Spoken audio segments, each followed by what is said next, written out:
Hey, there we go. I think I'm going. Yep, sure am. What's up, internet? Um, how are you today? I'm just fine. I am going to read some book. And then I'm gonna go do other stuff because it's like a holiday, like upcoming. And I don't really do holidays. But that doesn't mean that everybody in my life doesn't do holidays. In fact, most people in my life do holidays. So I gotta probably help out, like getting ready and stuff. So I guess that's like on the to-do list today or whatever. But I'm actually gonna read some of this book, and let me do this. And give me 1 second. Winston, come here. So this is The Radical Luhmann by Professor Hans-Georg Moeller. I don't fucking know how to say his name. He's a cool guy, but actually cool. And he has a cool YouTube channel where he makes videos about stuff and talks about stuff. And it's cool. And I'm currently reading Luhmann's Social Systems. And this book, it's a book I've wanted to read for a while. I started it, and didn't keep reading it. But I want to. I like Professor Moeller. I can't say his fucking name. I'm gonna call him the Carefree Wandering guy, because that's his real name, right? This whole Hans-Georg Moeller, that doesn't really matter. The only thing that really matters are the names which we are known by, right? Not the names which we prefer ourselves, not the names that we were given, but the names that other people know us by. That's what really matters. So, and I know him as the Carefree Wandering guy. And I do know him as Professor Hans-Georg Moeller. I just fucking can't say Mueller. So I'm going to call him the Carefree Wandering guy, because that's what really counts. So he wrote this book called The Radical Luhmann. And I think this is actually like old. Let's see, dude. And of course the internet is stupid, so stuff isn't coming up. When the hell did this book come out, dude? 19. It did not come out then. Library of Congress, cataloging and publication data. Moeller, Hans-Georg, 1964. The Radical Luhmann, Hans-Georg Moeller. There's no way in hell this book came out in 1964. I thought it came out in the 80s, dude. How do you work this page? I can't read it. I'd probably Google it, or someone else could probably Google it. I don't know, man. I thought it came out in the 80s or the 90s. Why am I not seeing it, though?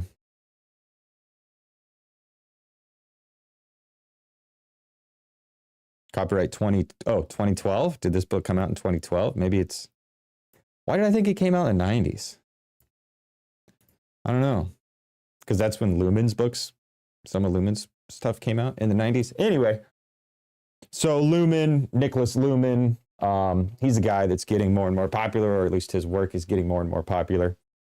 And in the critical media theory research unit, we're starting to engage with Luhmann and starting to fit it into all the other works that we have been working with, starting with Marx and McLuhan and Heidegger.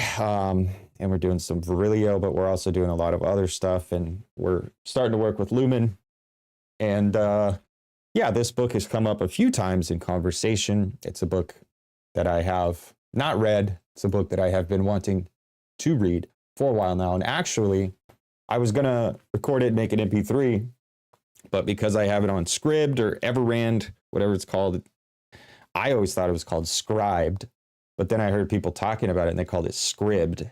So I've been calling it Scribd for a while now. And then apparently it has a new name now. It's Everrand. I don't fucking know. Whatever. I have it on this, and you can't auto scroll, so I can't use the robot reader I was going to use to make an MP3 of it to make a recording. And I'm sure I can legally obtain a PDF of this book. I just didn't. So now I'm going to read it out loud, and maybe I will legally obtain a PDF of this book so that I can have my robot reader record it, so that we'll have an MP3 of this book to read. But I haven't done that yet. So I'm just going to go ahead and start reading it, probably read for a little bit, and then go get on with other stuff if I can get through a bit. Then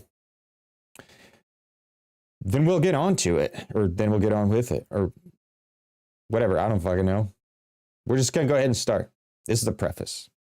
It is striking that Niklas Luhmann's social systems theory often provides the most advanced, adequate, and applicable models of understanding how things work to the great financial crisis of 2008-2009.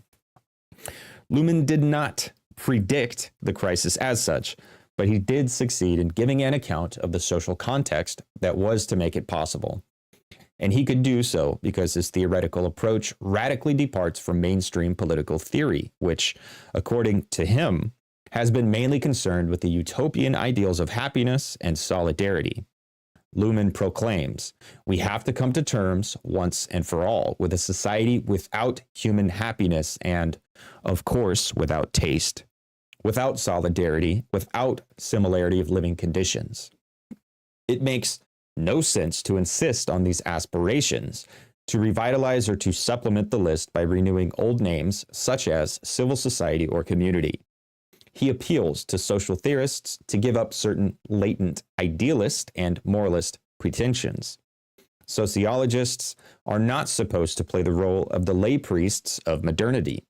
According to Luhmann, the moralist tendency of a good deal of social and political thought is rooted in theoretical backwardness. The lay priests of social theory still think of society in terms of the grand masters of the 18th and 19th centuries, namely in terms of stratification, that is, of a society divided into classes of oppressors and oppressed. He writes, if we see stratification, we will tend to see injustice, exploitation, and suppression. And we may wish to find corrective devices, or at least to formulate normative schemes and moral injunctions that stimulate a rhetoric of critique and protest. Luhmann advocates a radical departure from such a theoretical attitude. This is based on an acknowledgement that society has changed from stratified differentiation to functional differentiation.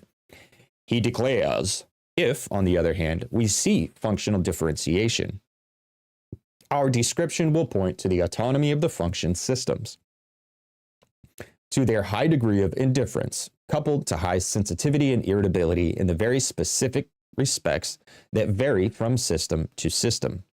Then we will see a society without top and without center, a society that evolves but cannot control itself. This change of perspective, This change of perspective from that of the lay priests to that of the radical theoretician is what I explore in this book.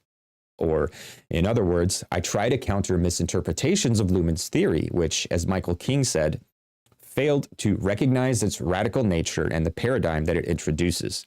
But let me first go back to how, in 1997, Luhmann outlined the social conditions of a financial crisis that occurred long after his death.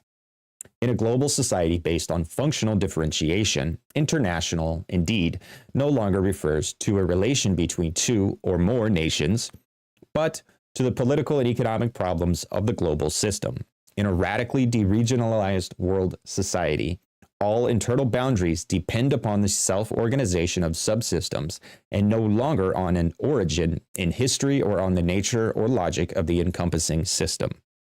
This leads to a situation in which world society has reached a higher level of complexity with higher structural contingencies, more unexpected and unpredictable changes, some people call this chaos, and above all, more interlinked dependencies and interdependencies. This means that causal constructions, calculations, and plannings are no longer possible from a central and therefore objective point of view. Within such a chaotically complex society, there is no longer a quasi-cosmological guarantee that structural developments within function systems remain compatible with each other. This means, for instance, that the highly efficient modern medicine that the highly efficient modern medicine has demographic consequences. That is, advances in medicine lead to all kinds of social and economic problems, such as an imbalance in numbers between the old and the young and increasing healthcare costs.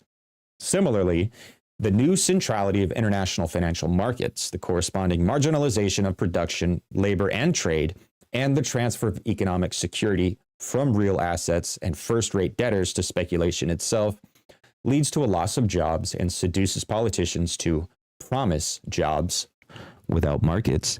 That is, the virtualization of the economy. The shift to an economy that focuses on financial products rather than goods creates immense wealth for some, but undermines the traditional couplings of the economy with, for instance, infrastructure, means of production, labor, the legal system, and politics.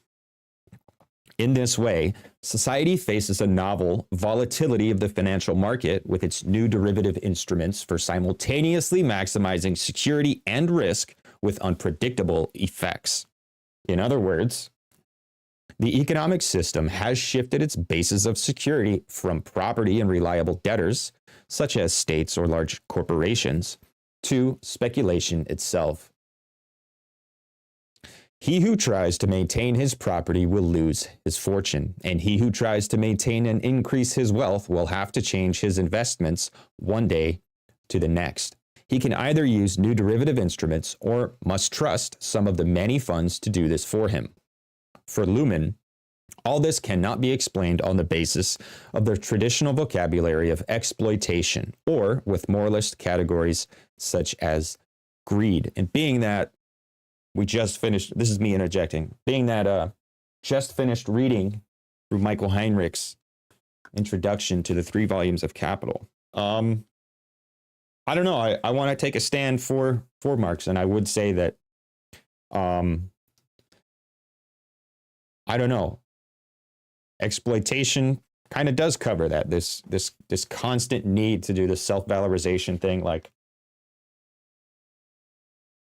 okay, using traditional vocabulary of exploitation, sure, traditional vocabulary of exploitation in quotes, but I don't think that ever really fully captured it either. Like, capital isn't just about exploitation. Like, it really is about this Ouroboros. It really is about this self-sustaining cycle, this autopoietic cycle that does the thing that it's doing and pretends that it was already doing it and that it's always going to be doing it. But it's not just about, capital is not just about the workers, and it's not just about coming at it from the perspective of the workers. And definitely, yeah, moralizing, greed, blah, blah, blah, blah, blah, all this stuff that is downstream, and it does matter.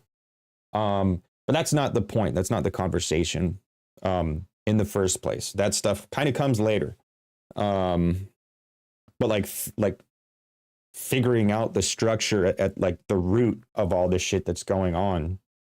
That's not about moral imperatives or moral categories. Yeah, and sure, the traditional vocabulary of exploitation fails, but I think it always failed. So I guess what I'm saying is, I'm definitely like loving that we're getting into Luhmann. But I don't think that's as radical as maybe other people would say that, oh, Luhmann did this radical break from like the structural critique. I don't think so. I think he definitely has different methods. But that's not such a radical break. Now I'm done talking. Oh no, where did I go? Now I'm done talking, and we're back to Hans-Georg Moeller. Carefree Wandering, man.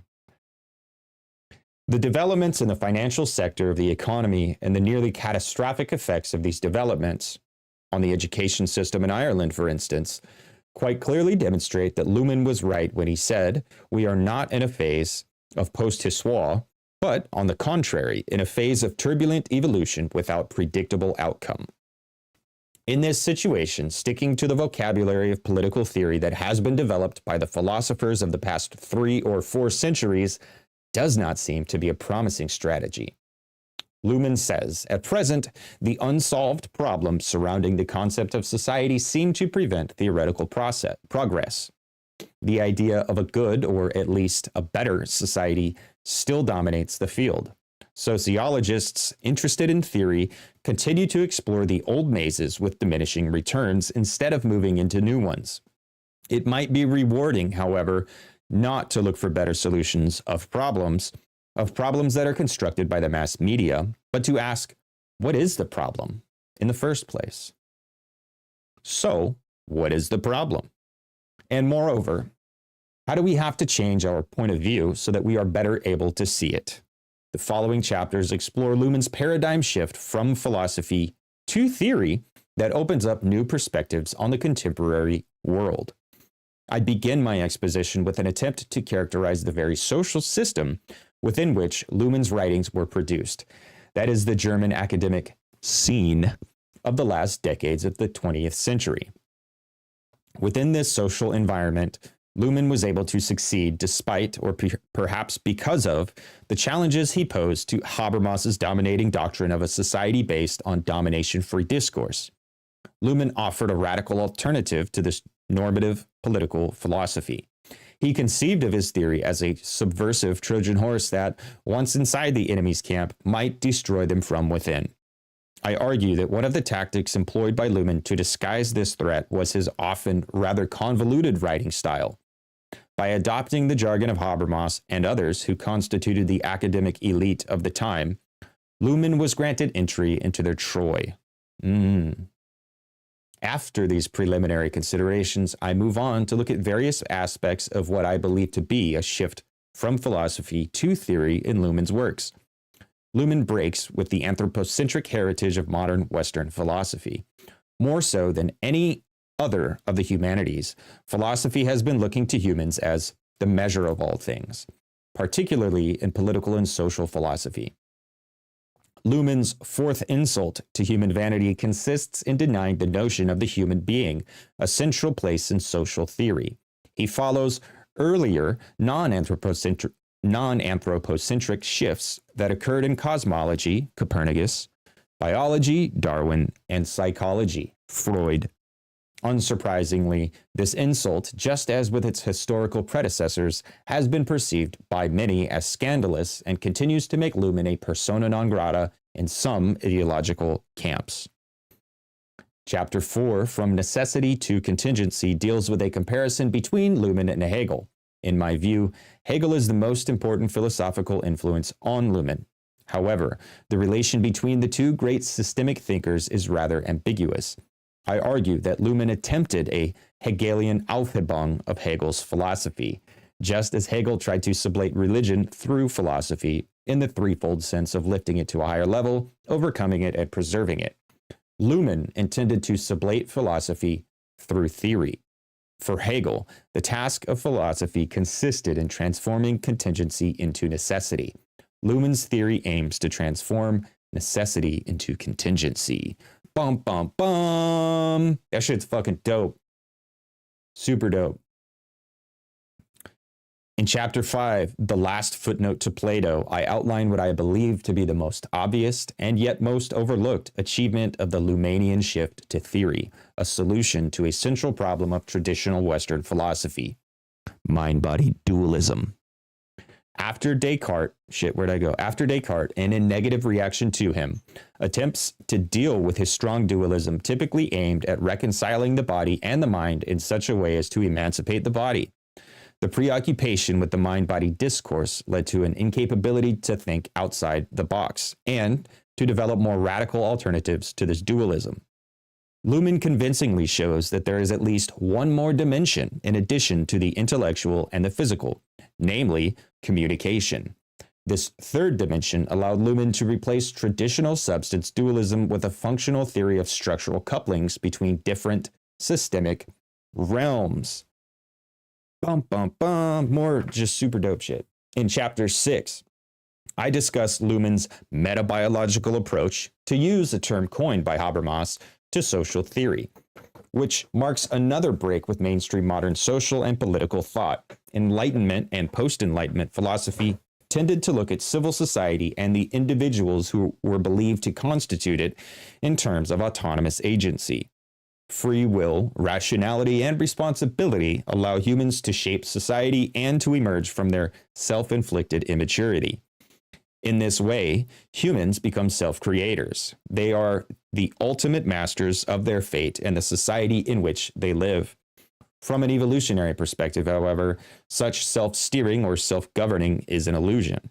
From the perspective of systems theory, the social world, just as nature, consists of many complex system-environment relations that have no room or use for any intelligent designer or autonomous governor. In chapter 7, Constructivism as Postmodernist Realism, I fucking love that, by the way, I discuss Luhmann's self-identification as a radical constructivist. I point out that constructivism and realism are not inherently contradictory. Say that shit again for the motherfuckers in the back. Constructivism and realism are not inherently contradictory. Specifically, not in Luhmann's case. Luhmann's constructivism is a cognitive constructivism. That is, it is epistemological. Cognitive construction is the condition of the possibility for the emergence of reality. It distinguishes that which is that, or that which is from that which is not, and thereby realizes the real.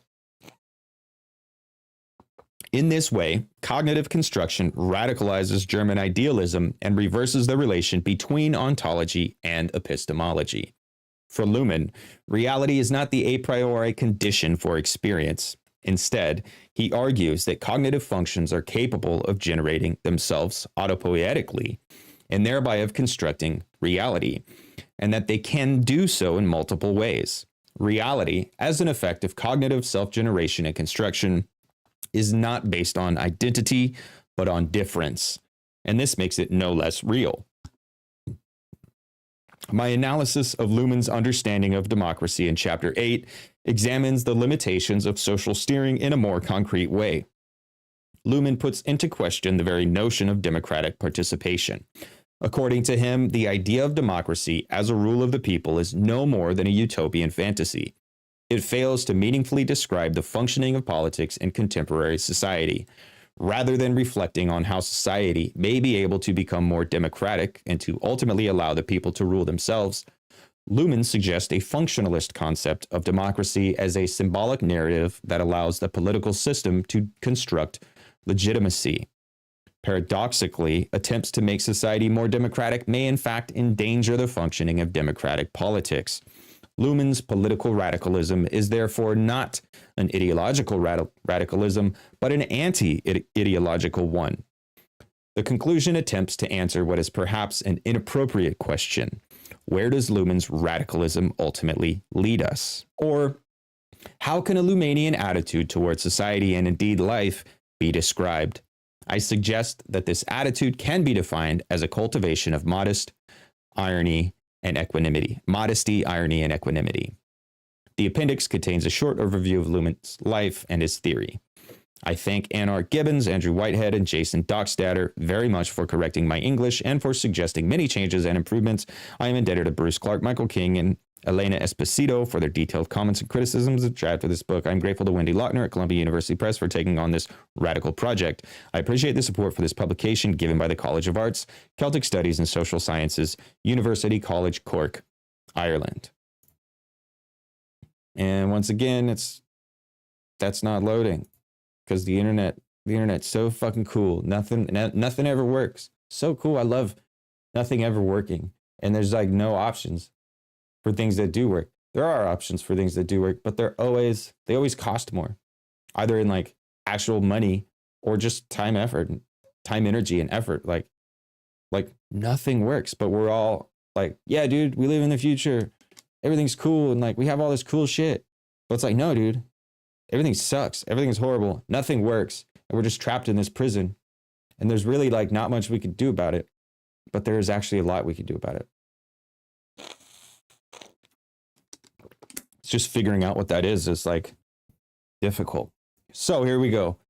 Bing, bang, boom. Chapter 1, The Trojan Horse. Luhmann's not so hidden radicalism. If, as I think, Luhmann's social theory is the best description of and analysis of contemporary society presently available, then it is only fair to ask why the majority of people, not only in the wider public, but also in academic circles, have apparently failed to notice this, and why Luhmann's name remains far less prominent and less well known than that of Hobbes or Marx or Foucault or Habermas.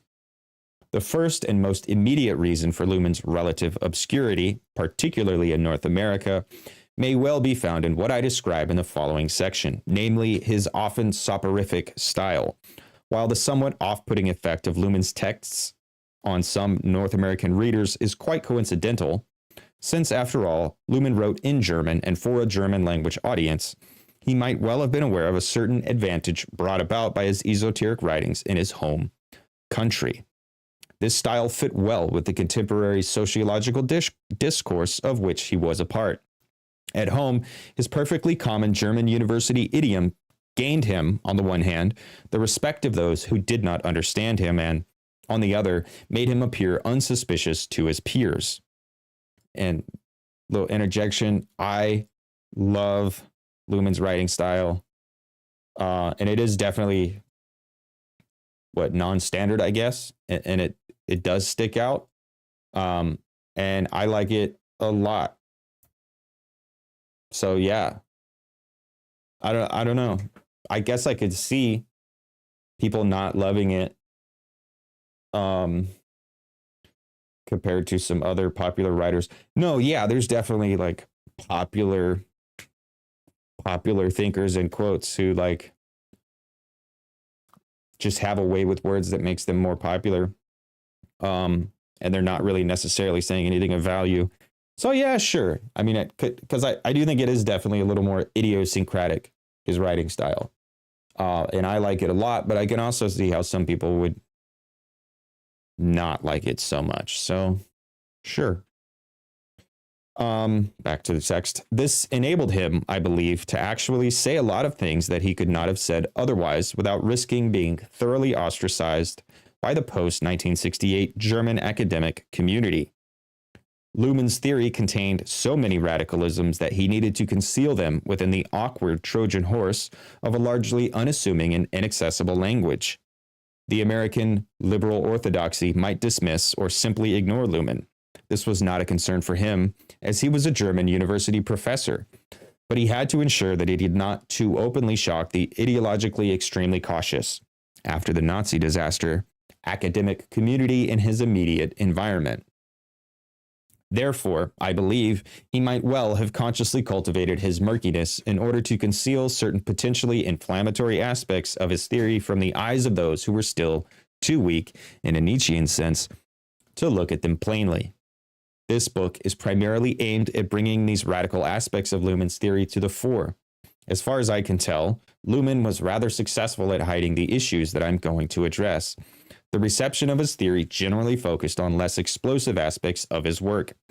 While he has been labeled a conservative theoretician, he has seldom been called a radical. This book is an attempt to justify such a label. Interestingly enough, Luhmann's radicalism is not that hidden. In fact, once one becomes aware of his radicalism, one finds explicit references to it throughout his work. He rather frequently uses the term radical to characterize his positions. These references are typically hidden within his convoluted prose, but nevertheless stick out rather conspicuously as if one is attentive. In an interview toward the end of his life, Luhmann stated, "It had always been clear to me that a thoroughly constructed conceptual theory of society would be much more radical and much more discomforting in its effects than narrowly focused criticisms. Criticisms of capitalism, for instance, could ever imagine." Little interjection. Yeah, man, I love that. I often complain. I don't know if it's a complaint, but I often remark on how, I guess, uncanny it is to see like TV shows on Amazon Prime and Apple TV and Netflix, like all these like fully mainstream platforms that have TV shows and movies with like a very explicit anti-corporate or even anti-capitalist message. Like all these fucking shows, they're all like, yeah, wink, wink, nudge, nudge, we're radical. Let's say the radical thing. And then that's it. And it's like, okay, everybody go home. We did the radical thing. Like it's just like posting a post. And it's like, oh, I did my job. I'm a good little radical. Now it's time to go get back to work in the business factory. Like it's not radical just to say these words.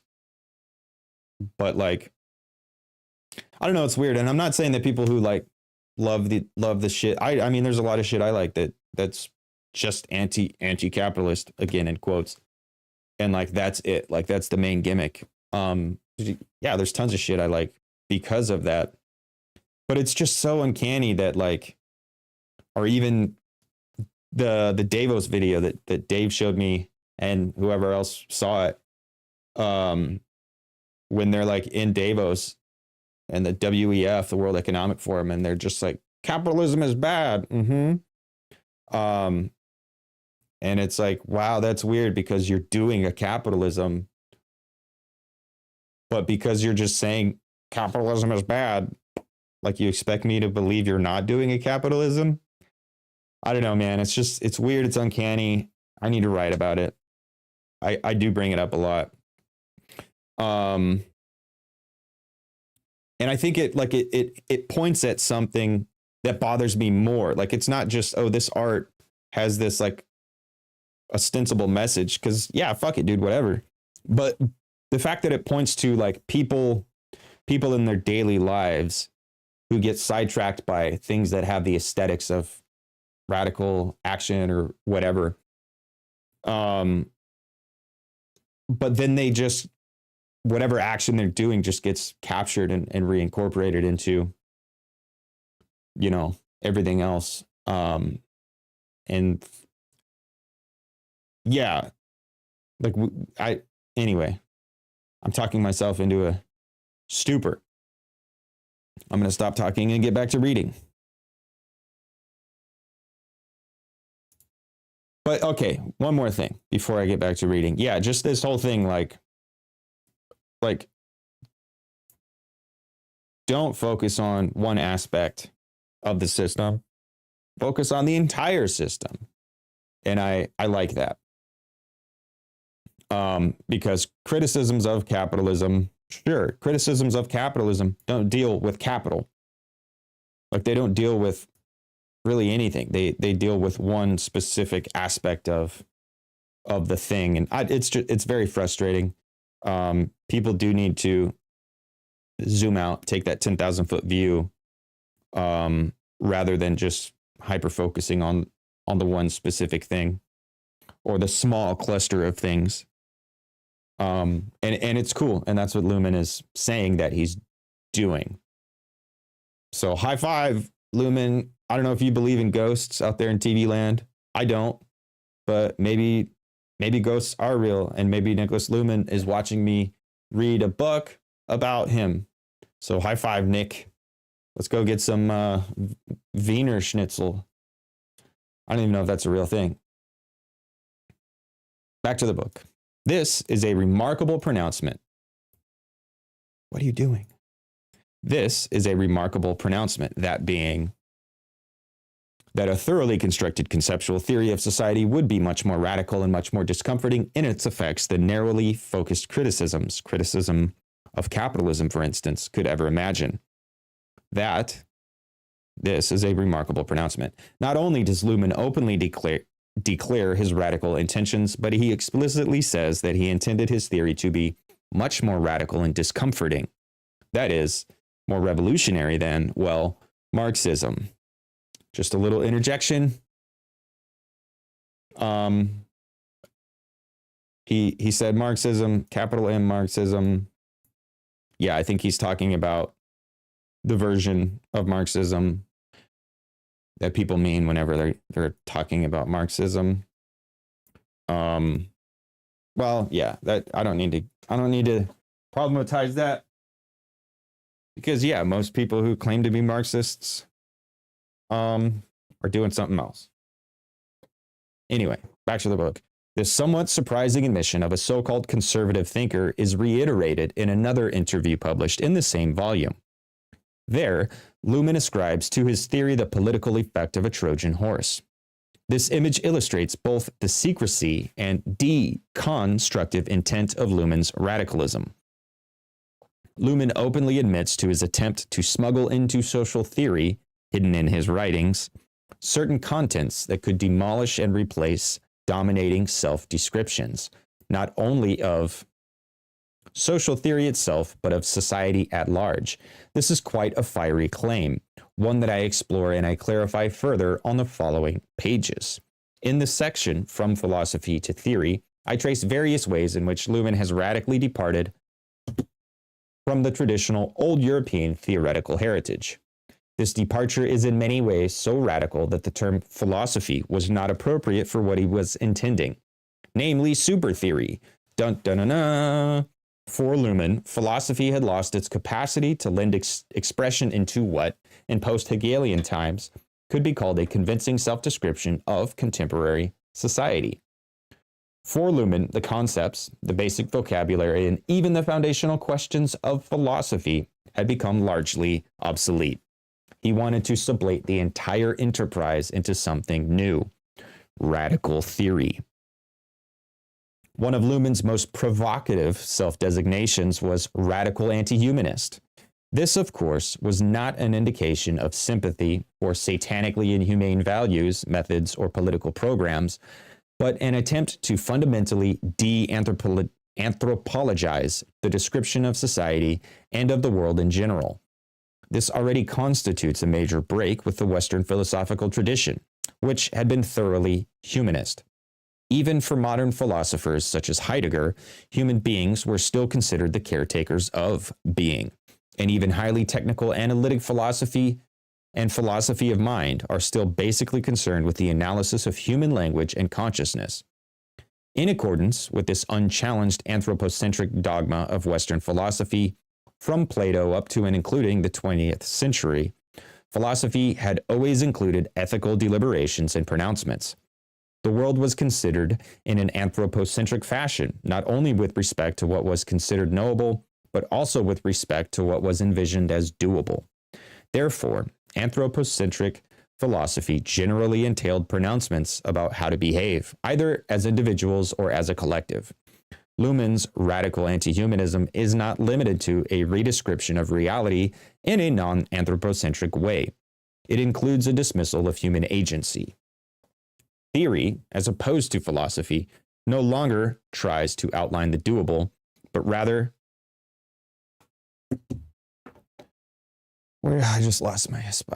to explain why the very notion of doability or action has become rather problematic. A radically anti-humanist theory tries to explain why anthropocentrism, having been abolished in cosmology, biology, and psychology, now has to be abolished in social theory. Once this abolition has taken place, there is not much room left for traditional philosophical inquiries of a humanistic sort.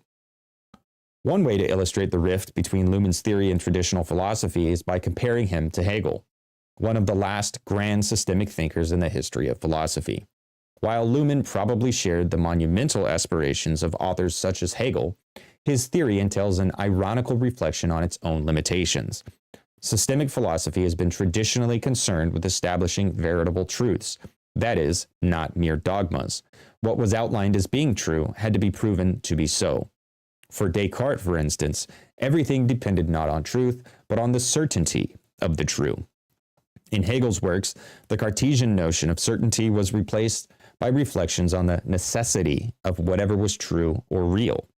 In this way, systematic philosophy commonly included some sort of inner mechanism that would serve to anchor its propositions and conclusions in something more fundamental than the system itself. This is commonly called foundationalism.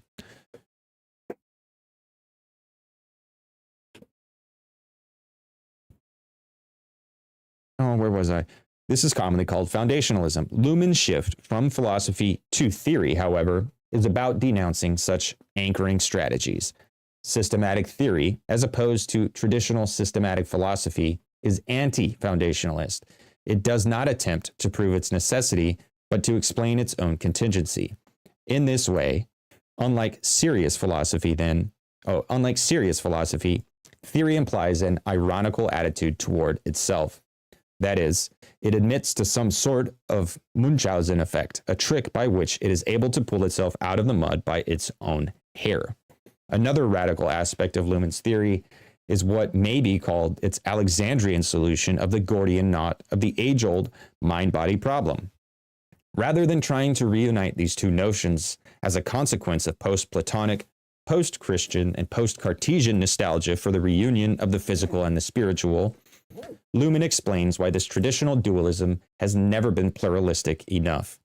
He finds that one other dimension of reality has been obscured by the mind-body dualism, namely communication. In this way, rather than following the philosophical trend of attempting to heal the Cartesian split, Luhmann adds at least one more differentiation. Interestingly enough, this switch from dualism to triadism, or pluralism, also offers a solution to the traditional mechanical problem of the connection between mind and body that allows them to influence one another. Luhmann's theory of operationally closed systems is, at the same time, also a second-order cybernetic theory of non-trivial or complex systems, which, being in a system-environment relation, are open for mutual resonance, perturbation, and irritation. Given Luhmann's emphasis on the operational closure of systems, including the operational closure of bodily and mental systems, the fact that this closure is the very condition for their openness to mutual influence has sometimes been neglected. In other words, operational closure results in cognitive openness. Luhmann stated very explicitly, the concept of a self-referentially closed system does not contradict the system's openness to the environment.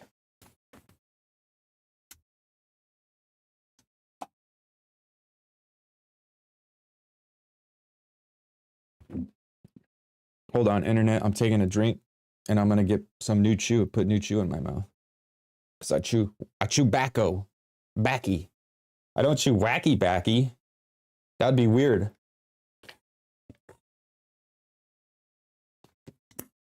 I chew regular tobacco, like actual tobacco. That like tobacco, like the stuff that cigarettes and cigars are made out of. I chew on it. Because I stopped smoking cigarettes. Hold on, let me spit this out.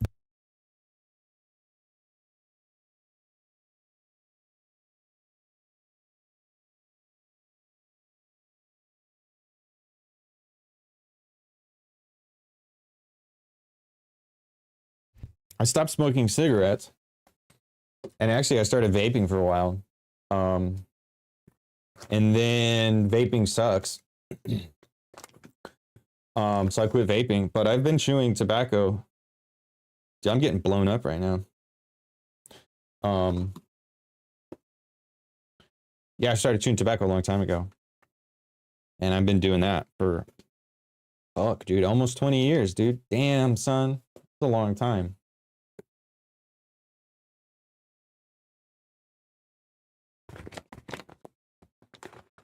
It's a super long time, man. Anyway.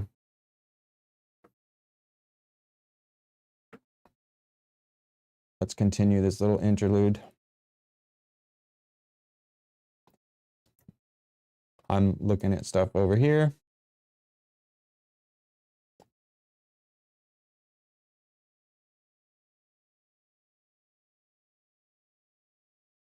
Okay.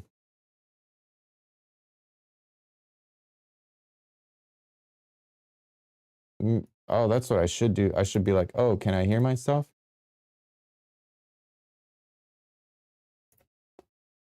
Yeah, I can hear myself. Okay, get back to it.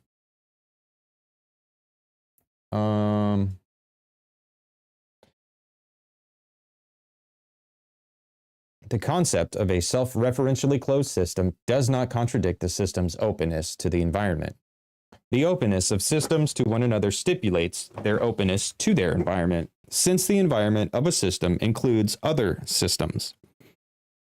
Therefore, Luhmann's theory also represents a radical ecologism. Ecologism. Damn, that was stupid. Ecologism. Systems theory is a systems environment theory, and therefore an ecological theory. In the Darwinian tradition, and following the post-Darwinian evolutionary biologists Humberto Maturana and Francisco Varela, a theory of ecosystems is at the same time a theory of evolution. Transferring ecological evolutionary theory from biology to sociology, Luhmann challenges traditional creationist points of view, which, in a secularized form, still dominate mainstream conceptions of society. While evolutionary ecology is no longer perceived as scandalous by most natural scientists, it can be very provocative when applied in the rather anthropocentric areas of social sciences or humanities. Luhmann's radical ecological approach to society minimizes the possibilities for steering social developments or history. In the same way that a species cannot biologically control or even adequately project its future because of its intricate entanglement in highly complex co-evolutionary processes that go on simultaneously between systems and their environments, Luhmann proposes that social systems, especially human agents, cannot control social developments. Luhmann's ecological evolution theory means that society has no center, just as an ecosystem has no center. Therefore, society has never been and will never be open for creationist interventions by divine or secular sources. Ecological evolutionary theory, as opposed to creationist views, easily leads to the radical constructivism that Luhmann ascribes to himself, just as biological evolution is a constructivist self-generation of life. Society is an effect of social reality construction through communication. Constructivism and relativism are therefore not antagonistic. To the contrary, they can imply one another, as is the case with Luhmann's social systems theory. Social reality is an effect of contingent autopoietic or self-generative processes, but this does not diminish the extent of its reality. Traditional social theorists may say that declaring such social values as justice, freedom, or human dignity as mere social constructs somehow devalues them ontologically. For Luhmann, however, constructivism, including social constructivism, is not merely an epistemology. It not only explains how cognition works, but also an ontology. It explains how reality is produced. Therefore, from the perspective of radical constructivism, the reality of social constructs can be considered even more solid than the supposed reality of what may be called transcendent or transcendental illusions. In this way, Luhmann's radical constructivism entails a postmodernist ontology that acknowledges and affirms the contingent and plural as being fully real and not in any way ontologically deficient. Following this outline of what I consider to be the most radical and explosive aspects within Luhmann's theory, I turn to a more concrete discussion of a provocative deconstruction that follows from the theory's basic assertions. I look at how Luhmann critically dissects one central contemporary narrative, to use another postmodernist term, the Discourse of Democracy. This discourse is still generally believed to be more than merely a discourse. It is thought to be a substantial description of the foundations and normative aspirations of our society.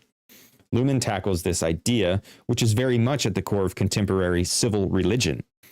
Society, instead of being democratic in any politically or socially meaningful sense, applies the utopian rhetorics of democracy as a set of semantic binders that allows it to do whatever it does smoothly.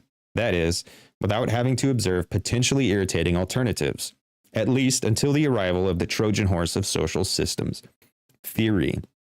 And little commentary that's very, very, hold on, getting a drink. It's very like, I don't know. I feel like Baudrillard is kind of saying the same thing, where this like self-legitimating thing, which, let's be honest, isn't necessarily bad. Just because something is self-legitimating doesn't mean it's not legitimate. But the idea of democracy being a shiny object that then, hold on,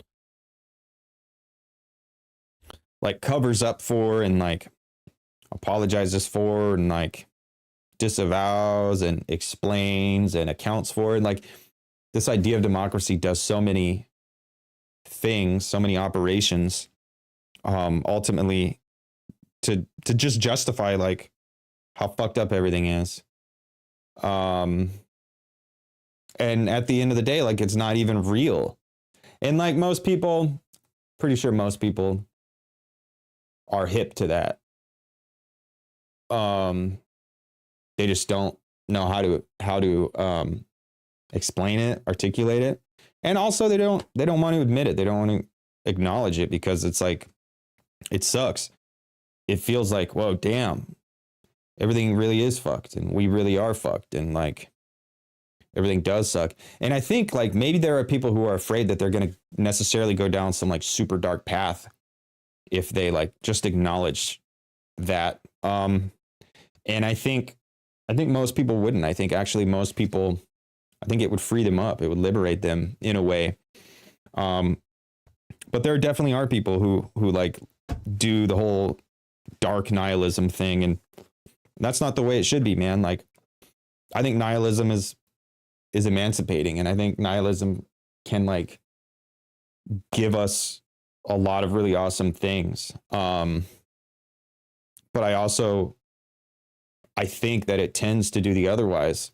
Currently, the way the world is set up in our postmodern hellscape, I think a lot of people do tend to the darkness. And that sucks. That's unfortunate. And we got to figure out how to like catch motherfuckers before they fall off that cliff.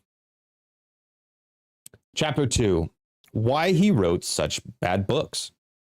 On Amazon.com, a reader of my book, Luhmann Explained, wrote, Niklas Luhmann was a student of Talcott Parsons, from whom he apparently learned only how to write impossibly vague and convoluted prose. I have found reading Luhmann extremely soporific, so I thought perhaps this book, Luhmann Explained, that is, might be refreshingly lucid and penetrating. Perhaps, I thought, if I could only stay awake, I could learn a lot from Luhmann. Alas, such does not appear to be the case. The review concludes with some practical advice. If your teenager is bad, don't ground him. Make him write an essay on the sociological theory of Niklas Luhmann. I think that is silly and perverse. I've definitely handed out some assignments in my time of parenting. And also, no, man, I like Luhmann's writing style a lot. Maybe it's because I'm retarded. I don't know. Back to the book. I sympathize with this reader's views. Having read texts by Luhmann for about 20 years, I have increasingly asked myself why, even though I find the theory very appealing, its inventor did not manage to express it in a reasonably enjoyable manner. Sometimes, particularly in his later works, Luhmann's irony and humor interrupt his otherwise extremely dry, unnecessarily convoluted, poorly structured, highly repetitive, overly long, and aesthetically unpleasing texts. The irony and humor are refreshing, but do not suffice to rescue most of his books and many of his articles from being generally speaking, extremely soporific reading material. I readily admit the material sometimes made me fall asleep. Okay, so maybe I need to read some earlier Luhmann to really sympathize with this distaste for his writing style.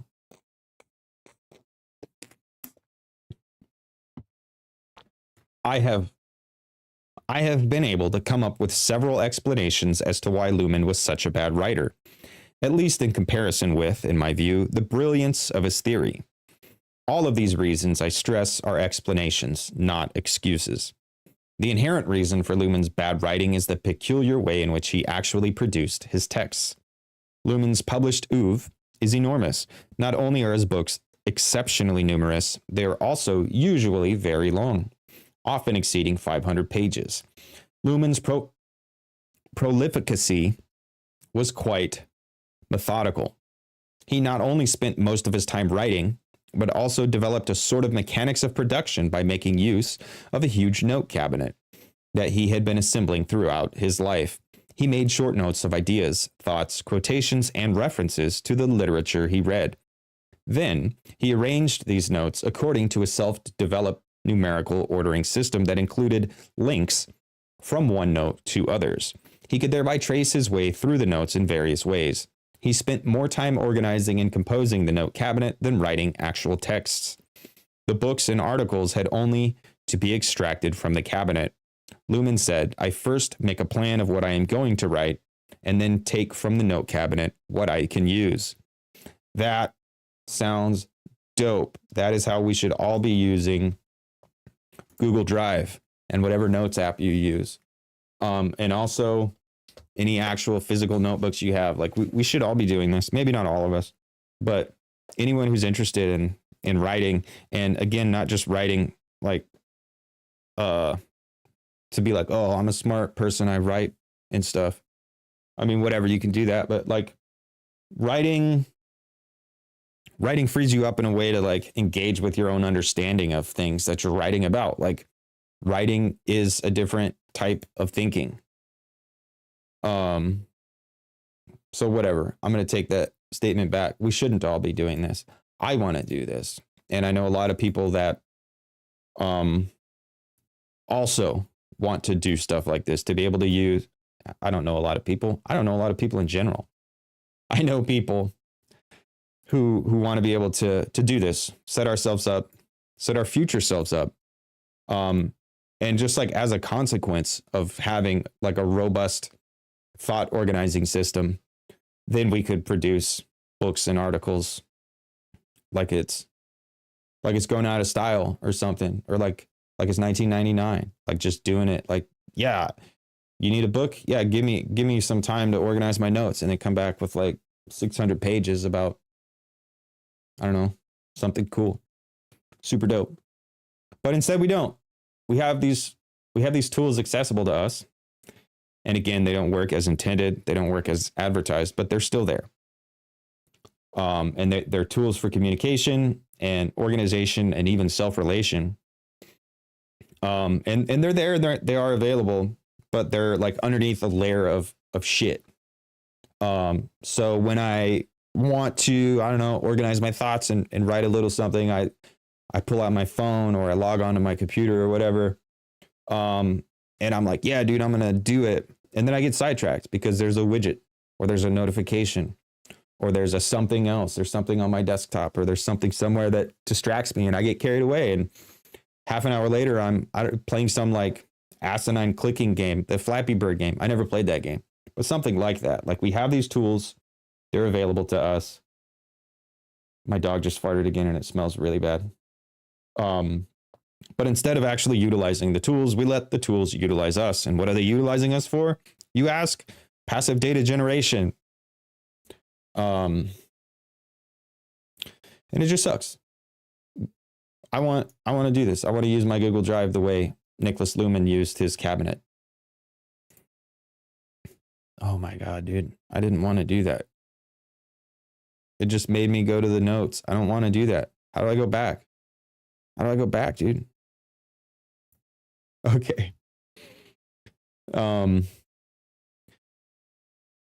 I first make a plan of what I'm going to write and then take from the note cabinet what I can use.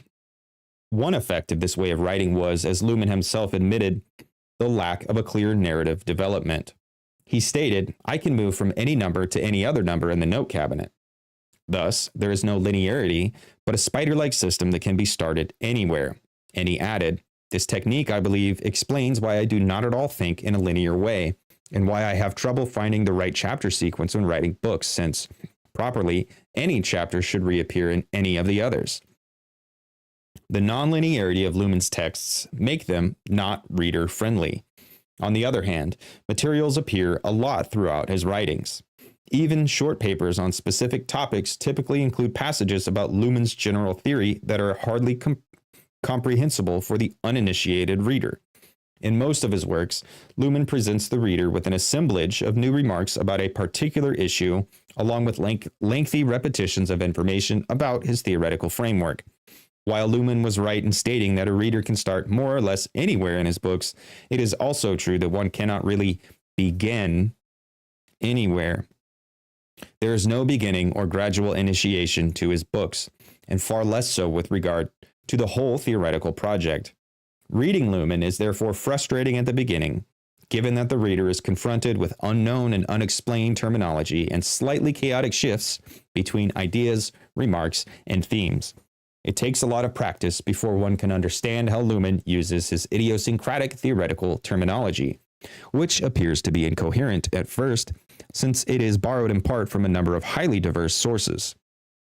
And even after one has gained a basic understanding of this terminology, one's initial frustrating experience is only replaced with another one, namely that of tiring repetitions and interruptions in Luhmann's often all too lengthy writings.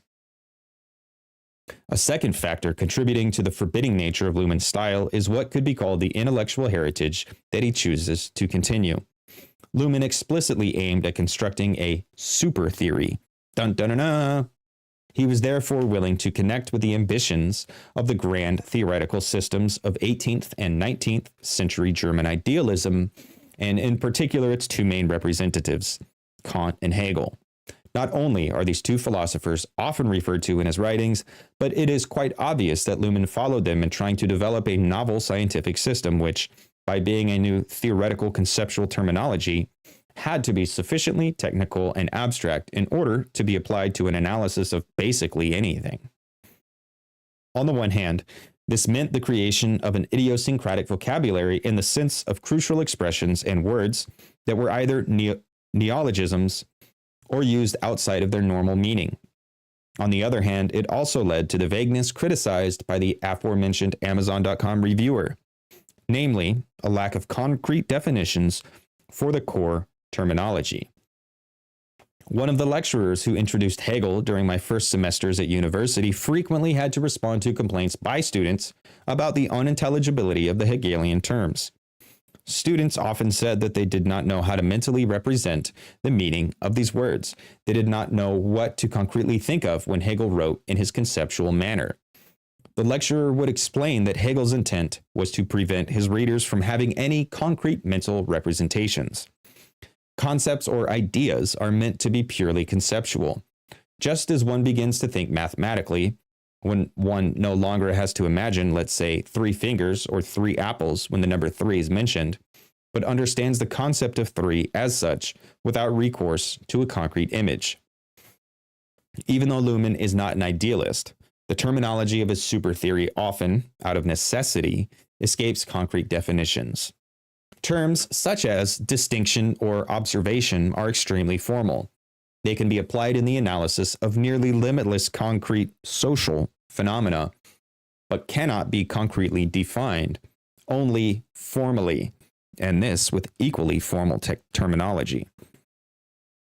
Luhmann not only inherited the formality of his conceptual vocabulary from philosophers like Hegel and Kant, but also their monumental approach. For these thinkers, a scientific super theory had to be supersized. None of them considered brevity a virtue. In order to be considered serious, a scientific philosophical system of their time had to be large. Such projects as Phenomenology of the Spirit or A Critique of Pure Reason were so encompassing that they simply had to materially consist of hundreds of pages.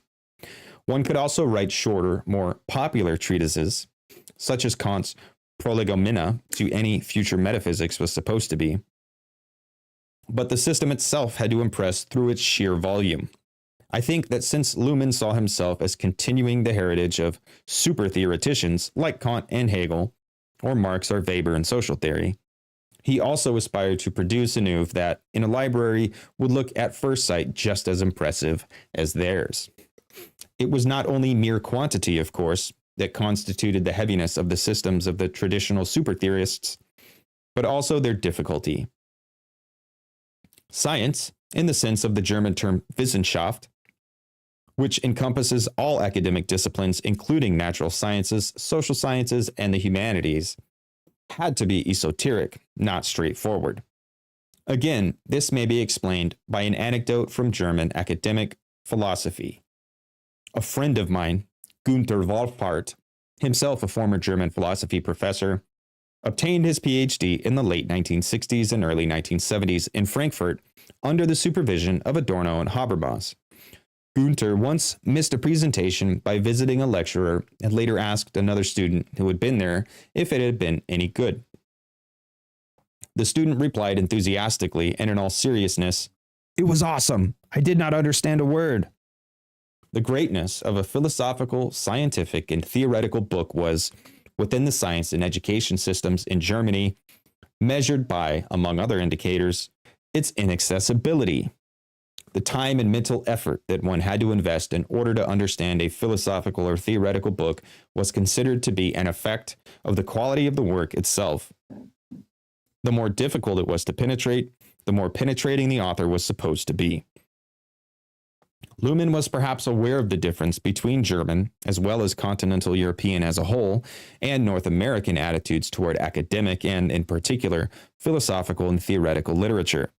It may be for this reason that he, somewhat apologetically, though no doubt proudly, and perhaps even somewhat conceitedly, began his preface to the English translation of Social Systems, published in the United States by Stanford University Press, by stating, "This is not an easy book. It does not accommodate those who prefer a quick and easy read, yet do not want to die without a taste of systems theory."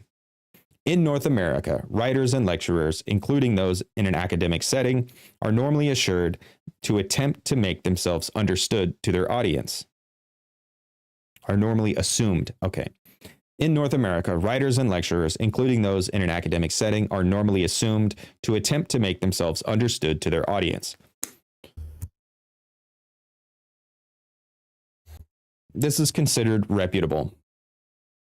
In Germany, however, at least since the times of Kant and Hegel, academic audiences are supposed to appreciate the uncompromising intellectual rigidity of a professor who demonstrates his, or nowadays also hers, competence by not making any attempt to satisfy populist demands. In fact, in an academic context, speakers and writers might well demand that the audience prove itself worthy of the ones addressing it, just as Luhmann did in his preface to Social Systems. A third reason for Luhmann's unappealing and, from my perspective, often clumsy writing style is closely related to the second, namely the German academic discourse and intellectual heritage of which he was a part. In other words, Luhmann, or rather his writing, suffered from being too closely associated with the German academic elite at the time. Other great philosophical or theoretical writers were lucky enough to enjoy a certain distance from the German language academia, and therefore much less, if at all, infected by the disease of bad writing that had plagued it for a long time. I think of such authors as Marx, Nietzsche, and Wittgenstein. Unlike those men, Luhmann wrote his texts in an environment of academically pretentious and soporific authors equal to those of his theoretical nemesis, Jürgen Habermas. The widespread cultural revolution of the late 1960s took on a very specific shape in Germany. It was a highly theoretical affair, more so, I believe, than, for instance, in the United States, with the civil rights movement, draft dodging, etc., or Italy with its workers' strikes, where much more practical issues were at stake. In Germany, the revolution was largely academic, and the language used by the academic revolutionaries on the left was just as grotesquely elitist as that of the traditional elites against whom they were revolting. The progressive academic authors, little interjection here, just because I feel like it, just because I can, because you're at my whim.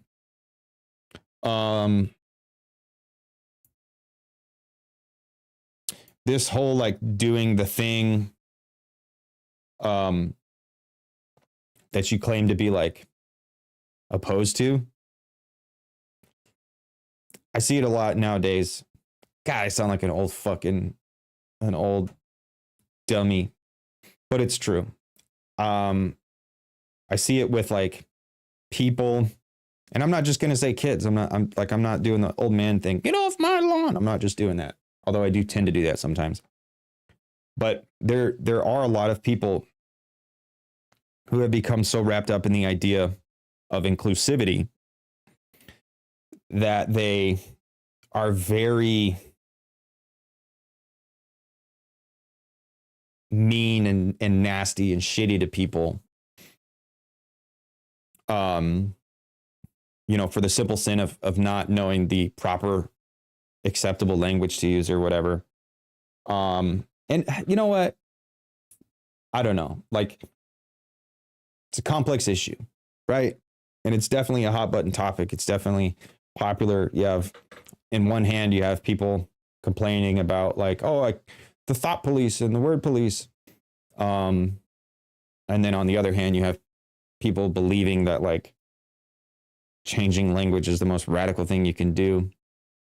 So it's definitely like a super popular topic on the internet where people are just like spending their entire, I don't know, internet careers, influencer careers or whatever, complaining. Like that's all they're doing. They're just complaining about language, like normal language usage. They're like, either do use these words because it makes you cool, or don't use these words because it makes you evil. And I think both are just as silly and absurd. So I do take the mysterious third position here. But yeah, like we like to do that. We as in people, like we like to say, I'm actually cool because I don't do the thing that you do. But that whole operation of like, no, I'm the cool one, that itself is not actually cool. So like, just don't do that. In general, people, stop doing that.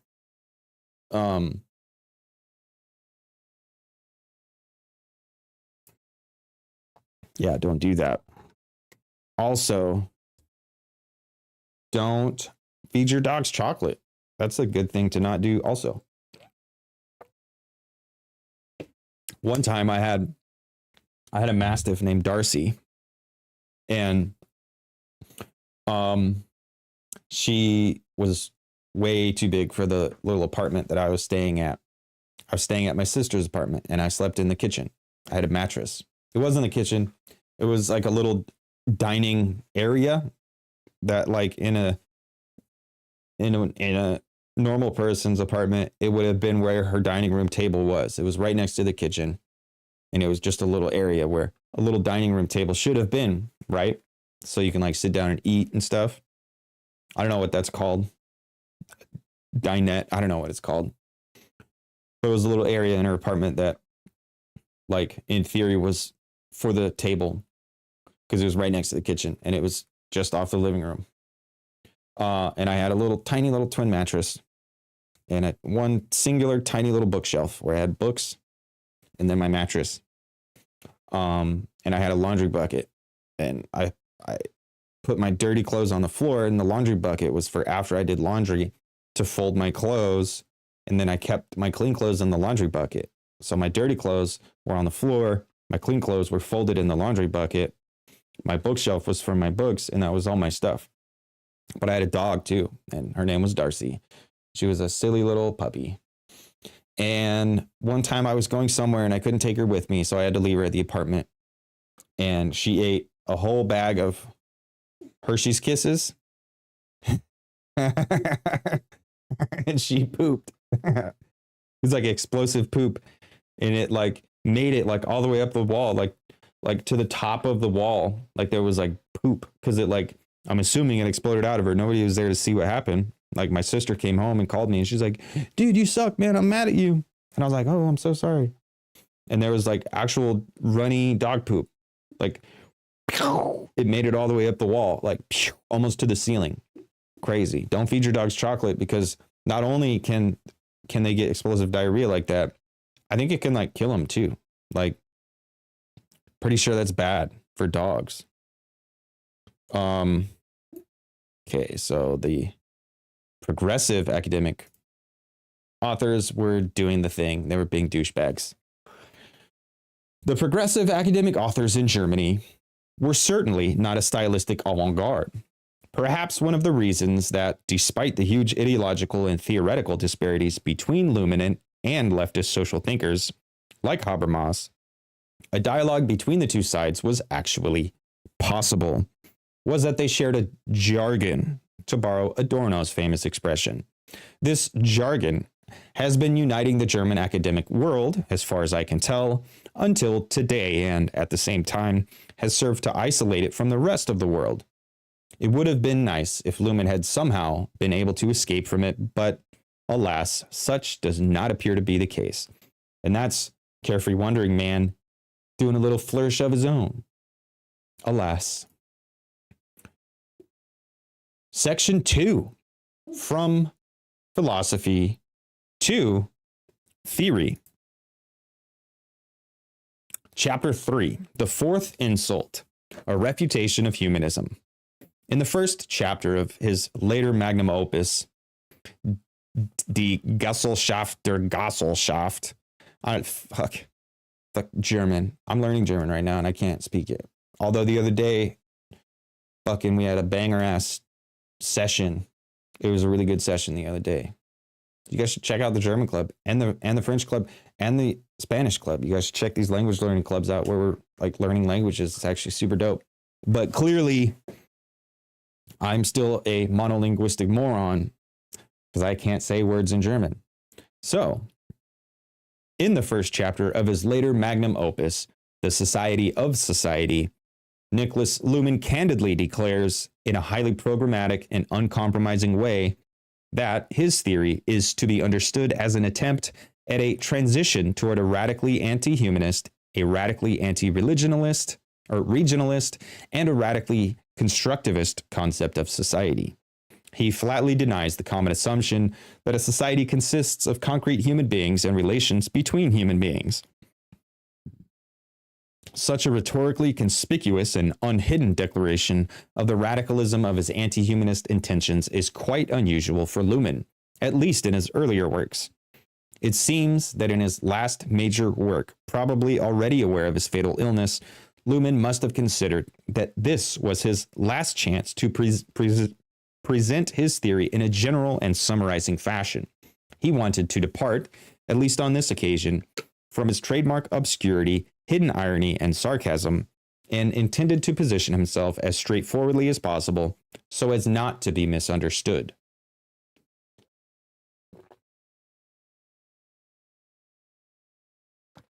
Luhmann's anti-humanism positions him in direct contradiction to common sense and mainstream political thought, and makes it rather difficult to propagate his version of social systems theory, particularly in North America. More so than in any other region, the discourse in North America, both academic and political, and even the public discourse of the mass media, still relies heavily on the semantics of the old European Enlightenment tradition of the 18th century. It often seems to me that the American Revolution has not yet really ended.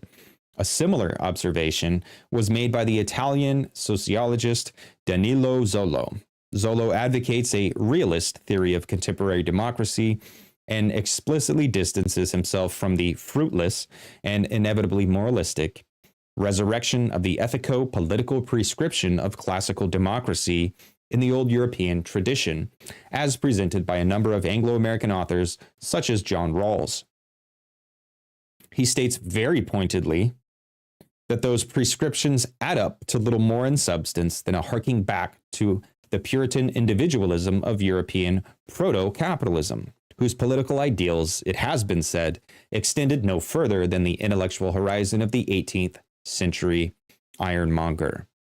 I believe Zolo's point can be nicely illustrated by simply looking at what is perhaps the most often cited representative phrase of American revolutionary thought, namely, the famous words of the Declaration of Independence.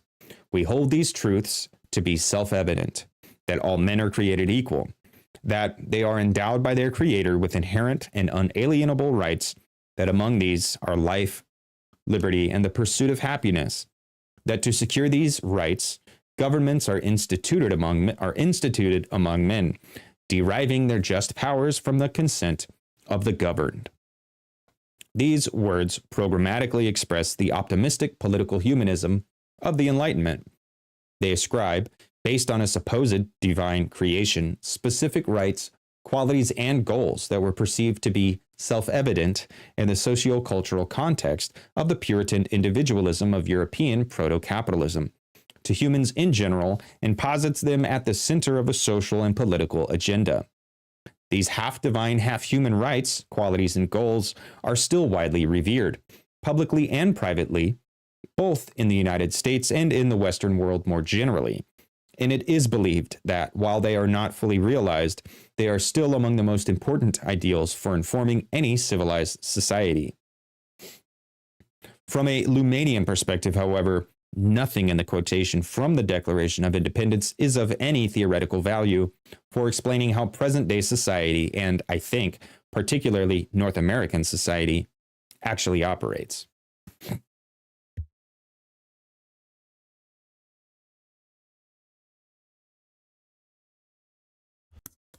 I think it makes no sense to present a Luhmannian, I think it makes no sense to present a Luhmann light and to understand him as a representative of a weak posthumanism that would somehow try to preserve some humanist values while going beyond humanism as such.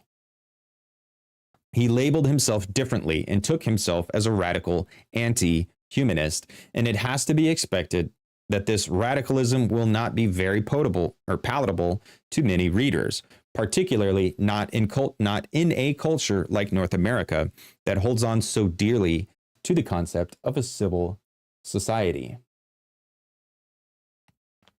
Luhmann did not conceive of social systems theory. Hold on one second. Okay. Luhmann did not conceive of social systems theory, to put it in McLuhan's terms, as a theory that deals with the extensions of man. He did not aim at a new understanding of what it means to be human in the wake of a technological revolution. Luhmann can be considered a strong posthumanist, unlike McLuhan and his followers, insofar as he does not suppose that society has somehow stretched itself beyond its human limitations. Instead, he thinks that the value of conceiving of society in human and subject-centered terms has become limited. Luhmann does not discuss the modifications of being human in a technological age. Rather, he discusses the social modifications that went along with technological change. He characterizes himself as a radical anti-humanist because he thinks that the humanist self-description of society has been fundamentally flawed from the start. The world has never been human, and thus there has never been a shift from a human to a post-human world. And I'm going to interject here, little note. Oh, ha ha ha ha, Dave said, what's up? What's up? I didn't even see the chat. This anti-human stuff and the post-human stuff and the human stuff in the first place, like that can all get a little exhausting. So, like I think when I first heard of like this anti-humanism, I was like, oh, that's annoying. That's just like, ooh, I'm gonna be edgy and like, oh yeah, I'm an anti-humanist because I'm edgy and ooh, and there are definitely like people who are like into that edgy stuff, like edginess just for the sake of edginess. But that's not what this is about. That's not what Luhmann's doing. Luhmann is not just doing like, oh, I'm going to be edgy because it's cool to be edgy. Luhmann is like, no, we need to like take a step back and realize that the universe does not revolve around us. And that's the broad us, that's subjects in general, and humans more specifically, and then even a particular individual, namely the reader, even more specifically. The world does not revolve around you. The world does not operate according to your whim or your perception or your subjectivity. And Luhmann is doing this, the anti-human thing, not to be edgy and not to do like a reactionary thing either. The anti-human thing is just about like, let's get the 10,000 foot view. Let's zoom out and let's realize that the cosmos is the cosmos,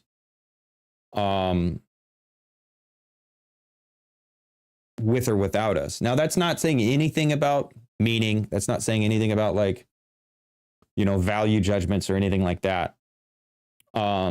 He's just saying like, we're already in this condition. So if we want to fully understand this condition, not only do we have to do like a rigorous critique from the inside, but we also need to like, you know, poke our head up like those Timon and Pumbaa cats. What are those things called? Meerkats, dude. Like meerkats. We need to like poke our heads up from the savannah like Timon, or was Pumbaa one of those guys. We need to stand up and look around and be like, oh, there's other stuff going on. It's not just what we see from our limited perspective already inside the tall grass. You know, we need to stand up so we can see above the tall grass, so we can actually see what's going on. So yeah, so there's definitely like edgy people who are just like, yeah, anti-humanism. And then there's also just like fucking people who miss the point. They're all like, yeah, post-humanism and transhumanism. And well, I think like, first of all, you could definitely gain from all of these positions. And I think the post or transhuman, I don't know, line of inquiry is actually really interesting. And I don't know, I'm probably a post-humanist or a transhumanist or something along those lines.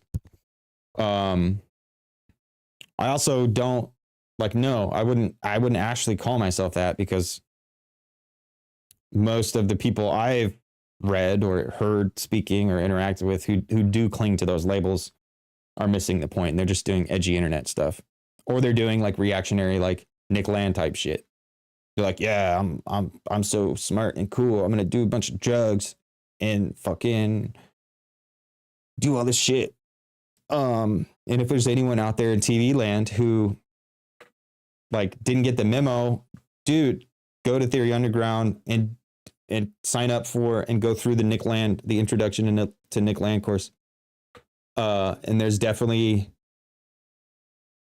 I don't know, man, like if you do know what's up and you're into this shit, and by this shit, I just mean like thinking in general, like if you enjoy thinking and understanding things and the process of understanding, and by if you know what's up, I kind of mean the same thing. Like if you're a curious person, I think you'll definitely be pleased. Like it was a great course, but there's also some bombshells at the end of it. There's some spicy, I don't know how to clickbait. There's some clickbait at the end of that course, but there actually really is. You should do it. Definitely do it. What was I talking about? Okay. And yeah, and I really like this. I like how Carefree Wandering Man points to the juxtaposition, maybe, I don't know, of McLuhan and Luhmann. I'm building two robots in my brain. They're not real. I'm building them in my brain. And one is Luhmann and one is McLuhan. I'm actually building a lot of robots in my brain. But I have a McLuhan robot in my brain that I built through reading McLuhan and just thinking about it and really like sitting with it and pretending that I'm getting to know McLuhan. So I like have this construct of McLuhan in my brain, and I have this construct of Luhmann in my brain, and they're robots because robots are cool. And they're like the sock'em rock'em robots, and they're punching each other in my head, but it's not always a fight. Sometimes they're hanging out, smoking cigarettes, or maybe something else, drinking green tea, having lovely conversations in the afternoon. But there's a tension. There's a flow back and forth between McLuhan and Luhmann and lots of other guys up here in my brain. And I like how he brings attention to that because, yeah, it is a fundamental difference. McLuhan is coming at things from his position, and Luhmann is saying, no, I want to try to find a new position to come at things. And I like that. They definitely are maybe at near opposing ends. I wouldn't say they're 100% incompatible. I actually think there's a lot of things that are probably cross-compatible. But there's also definitely there's a lot of tension there, and I like it a lot. I'm going to try to stop rambling so much.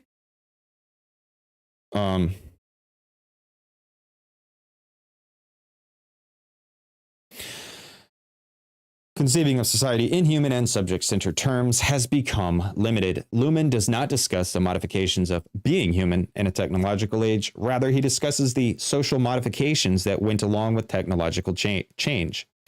He characterizes himself as a radical anti-humanist because he thinks that the humanist self-description of society has been fundamentally flawed from the start. The world has never been human, and thus there has never been a shift from a human to a post-human world. According to Luhmann, yo, Salamun da Costa. Yeah, I'm reading The Radical Luhmann by Hans-Georg Moeller.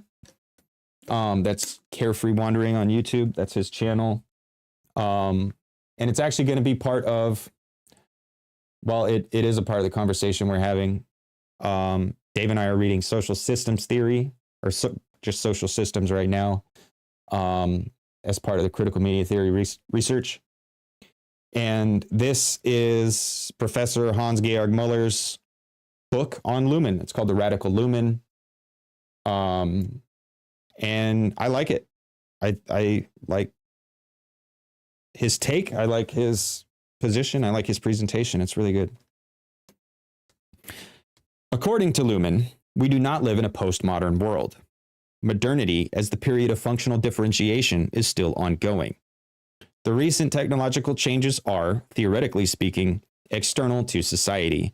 Like human bodies and minds, technology is not a part of society, but belongs to the environment of the social system.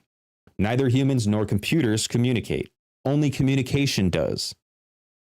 This is not to deny the profound social influences of recent technological developments, which have been successfully traced, for instance, in Catherine Hales and Donna J. Haraway. Let me read that again. This is not to deny the profound social influences of recent technological developments, but to treat them strictly as external influences on society. Society, according to Luhmann, was never human. The notion of the human being has always been theoretically problematic, and a sociology based on humanist terms has always been misguided. In his critical and seminal essay on Luhmann in the Philosophical Discourse of Modernity, Jürgen Habermas calls Luhmann's theory metabiological. Habermas defines this term in the following way. However the expression metaphysics may have chanced to arise, one could attribute it to the meaning of a thinking that proceeds from the for us of physical appearances and asks what lies behind them. Then we can use the term metabiological for a thinking that starts from the for itself of organic life and goes behind it. the cybernetically described basic phenomenon of the self-maintenance of self-relating systems in the face of hypercomplex environments. Contemporary systems theory is concerned in general with the for itself of systems, with self-generating and self-reproducing, i.e. autopoietic, entities. These entities construct themselves within an environment by differentiating themselves from this environment. As Habermas correctly stresses, the paradigmatic example of such autopoietic systems are biological systems, such as cells, immune systems, etc.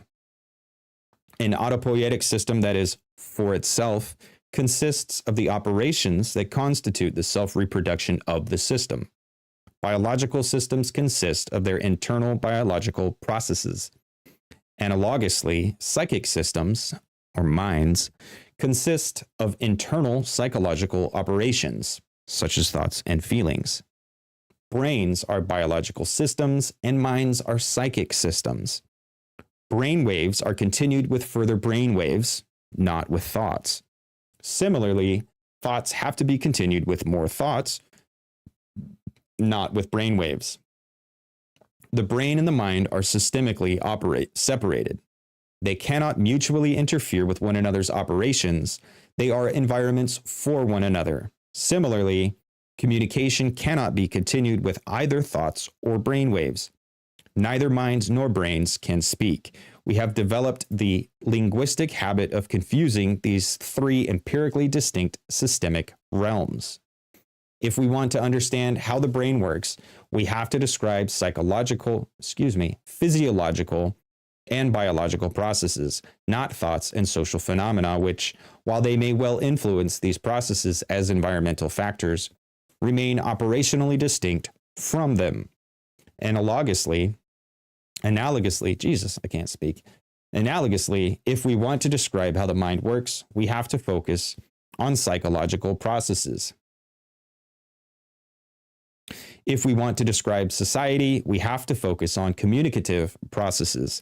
It is not helpful scientifically to say that human brainwaves are primarily human rather than cerebral. If we want to be scientifically precise, we have to say that human brainwaves are a phenomenon of brain activity and not of human activity. In the same way, we have to say that feelings are a phenomenon of psychic activity, and that communications, such as, for instance, this written document, are phenomena of communicational or social activity. Social systems theory is metabiological in the sense that it looks at society as a complex assembly of communication systems, just as bodies are complex assemblies of biological systems. The emphasis is, in both cases, on the operational for-selfness of the systems. To say that humans are brain active, think, and communicate is not wrong, but imprecise. None of these activities are exclusively or essentially human. Oh, that's dope. Order a copy from your university's library. That's super cool. Yeah, if they don't have it, I need to track down another PDF of this. Because the platform I have it on, I can't do the auto scroll for the robot reader thing. So I'm actually going to try to see if I can legally obtain a PDF of this somewhere, which I'm pretty sure I can't, but having a university library is an awesome resource. Luhmann famously or infamously claims that humans cannot communicate. Instead, only communication systems can. Within the communication system we call society, it is conventional to assume that humans can communicate. Even clever analysts have been fooled by this convention. It is relatively easy to see that this statement is false and that it only functions as a convention and only within communication. The convention is necessary because communication necessarily addresses its operations to those who are required to continue communication. Humans cannot communicate. Not even their brains can communicate. Not even their conscious minds can communicate. Only communication can communicate. This statement, in my view, is meant metabiologically. That is, it is analogous to the statement that humans cannot produce brainwaves, only brains can. It does not deny the existence of human beings, but says that humans are as little in control of social functions as they are of brain functions. In other words, it aims at making sociology as little or as much humanist as brain physiology in order to allow for a more adequate terminology and thus a better theory of social mechanisms. As human beings, we have a biological body, a mental mind, and are addressed as persons in communication. However, there is no discernible systemic unit that could successfully combine these three operationally differentiated realms. Society is a system in which, following the biological metaphor, communicational organisms emerge and are able to maintain themselves in symbiosis with biological and psychic systems. In a functionally differentiated society, these communicational organisms are the different social function systems. Sociology can observe and describe how these systems function, what structures they develop, which codes they apply, how they are coupled with other systems, and so on. Within society, the human being is merely an all too convenient traditional notion, a communicational tool that remains obscure and confused. Just as in science, we call people who do biological research on humans biologists and not humanists, we also acknowledge that people who do research on society are sociologists rather than humanists. In the end, Luhmann's radical anti-humanism does not amount to much more than a theoretical confirmation of this perfectly common academic self-designation. This outline of Luhmann's dishumanization of sociology has far-reaching consequences when it comes to an analysis of the dominating humanist self-descriptions within society. Here, I look briefly at one aspect of Luhmann's theory that rather clearly shows that Luhmann rigorously departs from humanists' social theories and aims at deconstructing common-sense humanist notions of how our society works. This aspect is Luhmann's conception of politics. The dominant semantics of both public discourse and social theory assume that humans can somehow intervene in society and, in some instances, even steer it. After all, we have a specific social system that is supposed to fulfill this role, namely the political system. The government is meant to steer society, like a captain steers the ship, to refer back to the ancient Greek word, root of the verb to govern. Luhmann, however, maintains, although all steering takes place within society and therefore always executes the autopoiesis of society, communicates, there is, in the strict sense of the word, no self-steering society on the level of the entire system. Under the conditions of functional differentiation and operational closure, there is no institution, organization, system, or group in society that can steer society as a whole. Systems steer themselves, and the political system can, strictly speaking, only steer itself. It can irritate or perturb other systems, but it has no immediate causal power over other systems. Luhmann categorically states, steering is always self-steering of systems. There is no central steering agency in a society that is constituted by a multiplicity of self-steering systems that have no particular hierarchical order. Many mainstream theoreticians in the tradition of Western Enlightenment from Kant to Habermas used to assume that politics and political institutions are the instruments by which people or human beings can control, steer, or guide society. One may trace this tradition back to Plato's Republic. According to Plato, the philosopher kings, due to their superior wisdom and understanding, are supposed to rule society just as the mind is supposed to take control over the body. Already with Plato, there appears a threefold concept of society as a unified body that, by making use of human rationality or reason, can be politically steered. This threefold supposition has remained highly influential in social and political thought up to the present day. Luhmann's theory shares none of the three aspects of such a supposition. Dave says, no wonder Habermas was triggered. Yeah, dude. Post-solidarity, post-happiness, post-left Godfather. Indeed, man. Indeed. First, Luhmann denies that society is based on unity. Rather, he finds that it is based on distinctions and differences, on the internal differences between social systems and the differences between society and its non-social environment. Second, in line with such a focus on multiplicity and difference, Luhmann denies the concept of a general human rationality. Instead, he claims that rationality is always the contingent product or construction of a system, and that there is no such thing as universal reason. Luhmann pointedly, provocatively, and sarcastically states, no distinctions logical concept of rationality would ever lead back to this position of unity and authority. Reason. Never again. Luhmann is here alluding to a famous slogan of the leftist protest movement of the 1970s and 1980s, namely, war. Never again.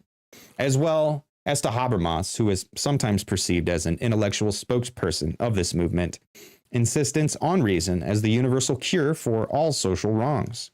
Thus, Luhmann ridicules ideological hopes of establishing a new, peaceful, and equal society on the basis of rational politics.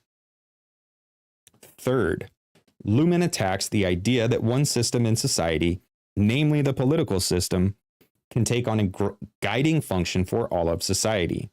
This would imply that the political system or political institutions somehow represent society within society. A political governing body would assume a privileged position within society that would allow society, or more traditionally, the people, to rule themselves. Luhmann categorically denies such a possibility.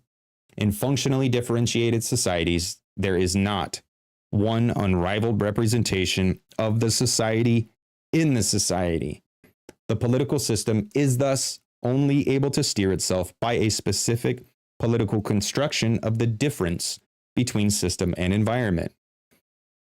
Luhmann gives a simple example of the incapability of the political system to steer other systems. Even relatively simple systems like families pose insurmountable problems to politics if their self-steering is not working. If the family is not able to minimize its differences sufficiently, politics is even less able to do so. It can provide the administrative implementation of its own programs, finance women's refuges, make divorce more or less difficult to obtain, distribute the financial burdens of divorce, and by this create deterrents to divorce or ill-considered marriages. In short, do politics. The families themselves cannot be steered in this way. Politics cannot steer families. While this is perhaps something that even traditional theoreticians might agree with, Luhmann's claim is far more general and does not view the relation between the state and the family as an exceptional case. He is particularly opposed to the idea that society, by means of politics, can steer what politicians in election campaigns, and not to speak of socialist and communist states, always promise to be able to steer, namely the capitalist economy. Most politicians believe, or at least claim, that if elected, they will be able to make politics benefit the economy. Luhmann, however, maintains no policy can renew the economy, parts of the economy, or even single firms, because for this one needs money and thus the economy. The capitalist economy is operationally closed and steers itself. While politics can irritate the economy, that is, cause some economic resonance to political decisions, it cannot steer it. The self-steering of the capitalist economy cannot be planned by politics. God damn, those are bangers, dude. The self-steering of the capitalist economy cannot be planned by politics. That this was true for the socialist and communist experiments has been sufficiently proven by history. That the same holds true for capitalism is not yet a common belief. Here, the dominating semantics still often attribute the capacity of economic steering not to the economic system, but to presidents and finance ministers in the political system.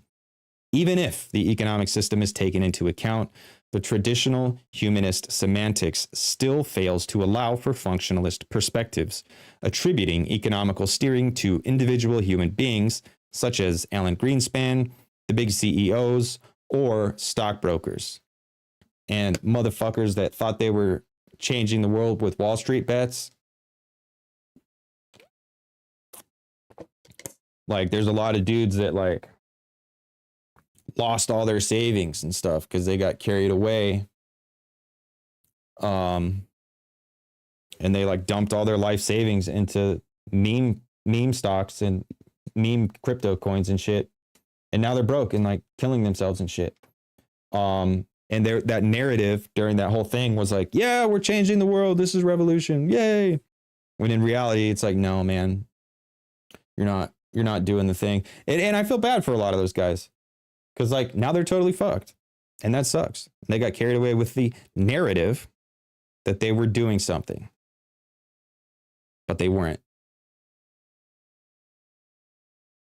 Habermas dealt Frankfurt School's legacy for immortality with CIA.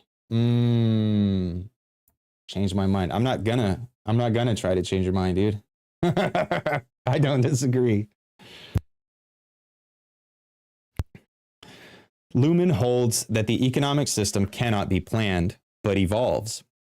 While planning takes place, it can only influence the historical state to which the system reacts with evolution. He concludes that the economy produces, on the basis of its self-referential processing in the medium of money and its operational closure, its own dynamics, which cannot be controlled politically, and to which even the economy can practically only react to after the fact.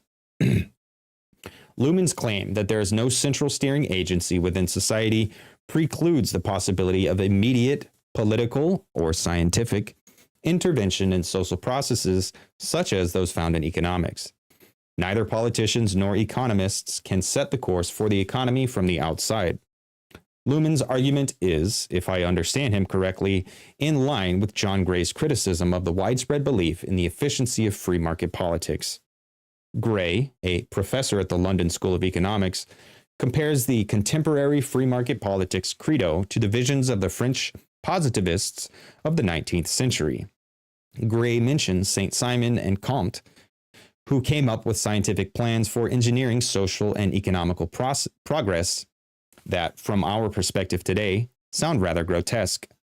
Gray contends that free market politics, as carried out by institutions such as the IMF, the International Monetary Fund, try to impose scientific and political agendas onto economic realities. Realties, not realities, realties. According to Gray, this has not prevented and has even perhaps externally contributed to major economic catastrophes in Russia and Argentina. Gray summarizes the Argentinian case. In the aftermath of the IMF's experiment, Argentina is a showcase example of reverse development. The large middle class it once had is ruined. A highly advanced market economy has been replaced by a barter economy. A quarter or more of the population is unemployed. Hunger is widespread. And he concludes, to link exotic figures such as Saint-Simon and Comte with the vapid bureaucrats of the International Monetary Fund may seem fanciful. But the idea of modernization to which the IMF adheres is a positivist inheritance. The social engineers who labor to install free markets in every last corner of the globe see themselves as scientific rationalists, but they are actually disciples of a forgotten cult. A little side note, Argentina just elected Milei, who is absolutely absurd. He's basically a 4chan meme lord. And it's pretty surprising that they elected an ANCAP to lead their country. It's not surprising. It's shocking. It's like, wow, shit's getting real, boys. It's crazy. And he looks gross. He needs a haircut. And probably healthcare. Like, he looks like shit. Anyway, okay. If human beings cannot steer society either from within a system or from the outside, through a central agency such as a government or other institutions such as the IMF, then we, as humans, seem to be in a helpless situation. A situation that confronts us with a fourth insult to human vanity.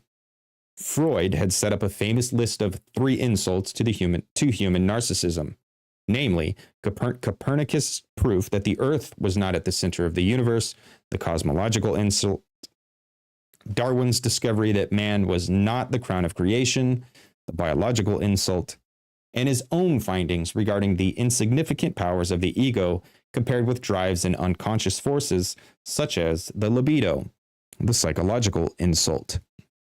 Luhmann now adds another insult to this list, one that could be called the sociological insult.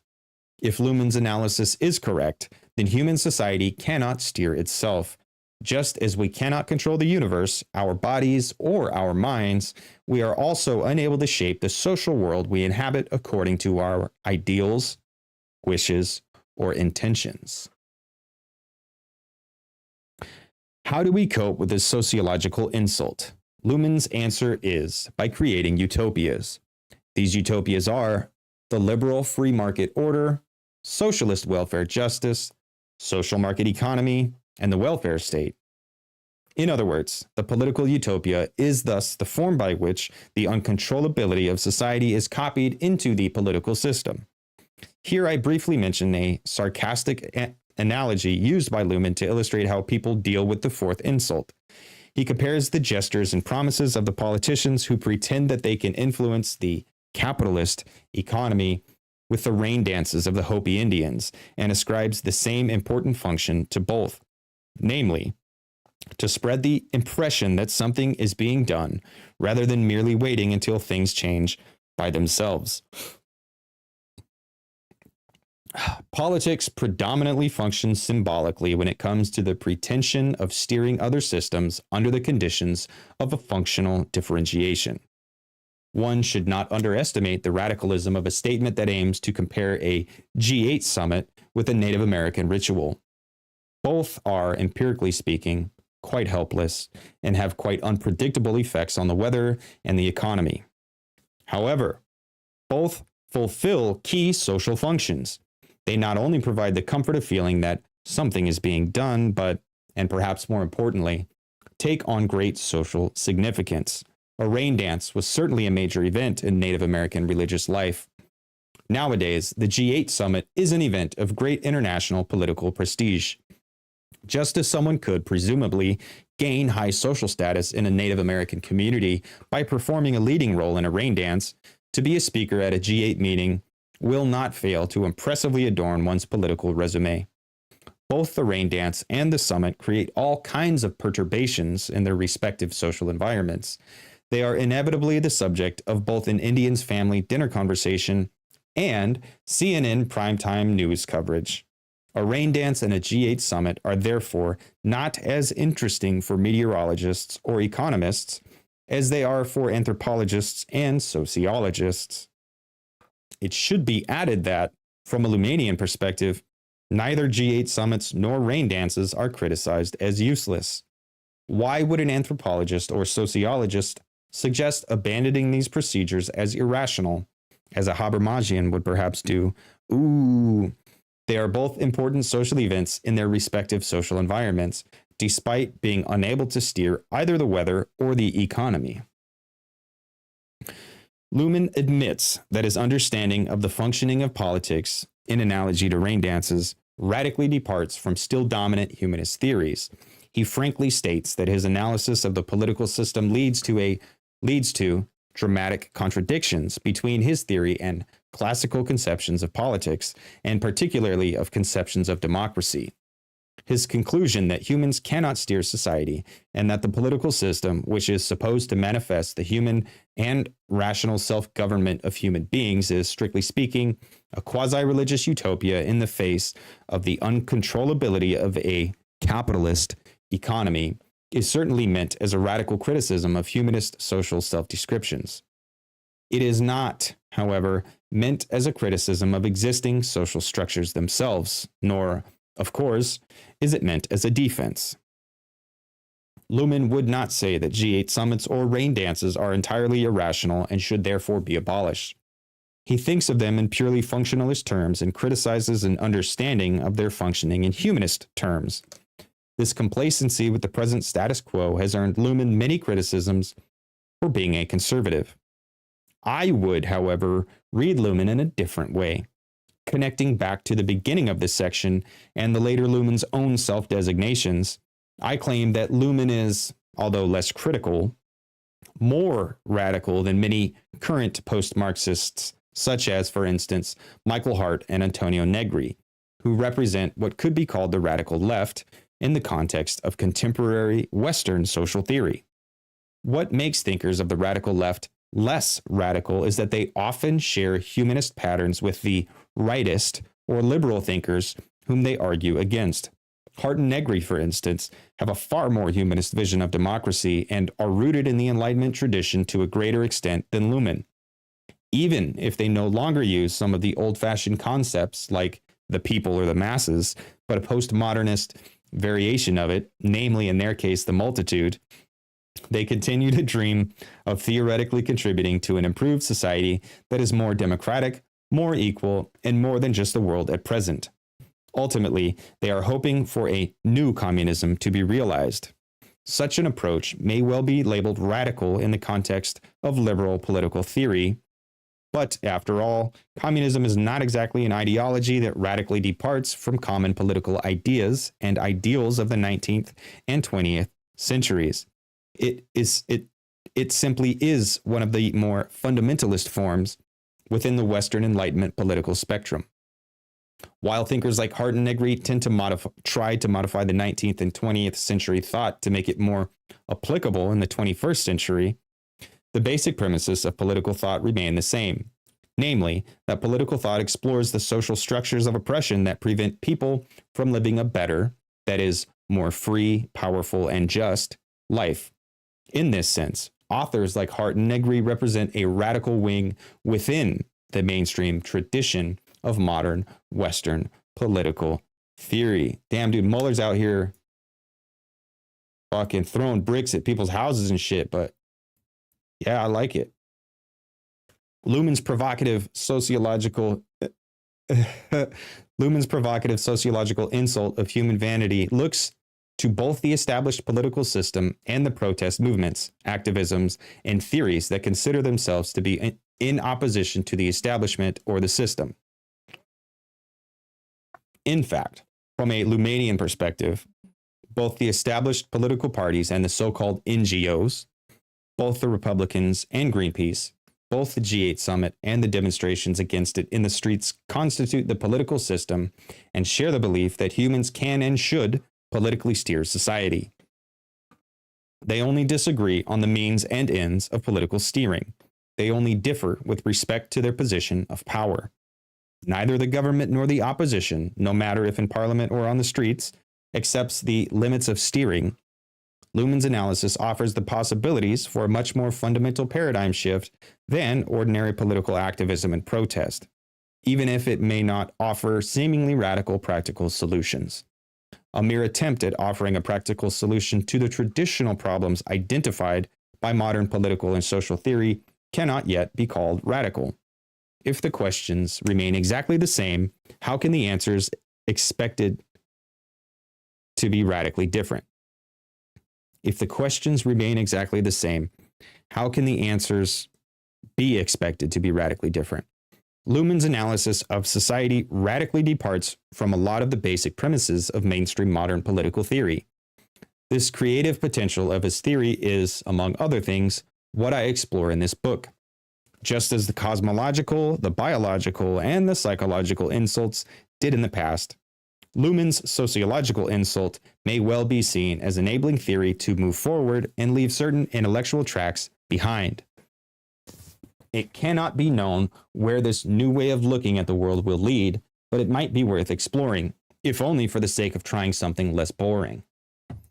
Social systems theory does not deal with fabricating new hopes, new promises, or new utopias, but it is also not afraid of letting go of hopes that cannot be fulfilled, promises that have never been kept, and fairy tale visions of a golden future.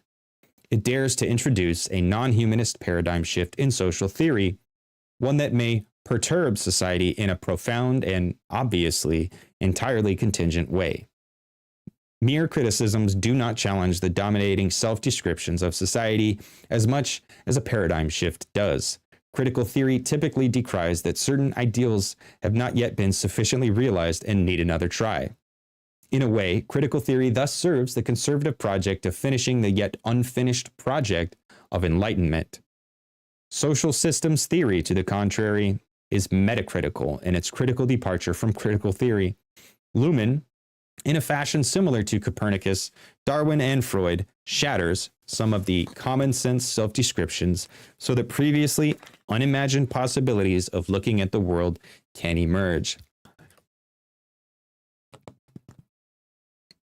That's like really enthusiastic.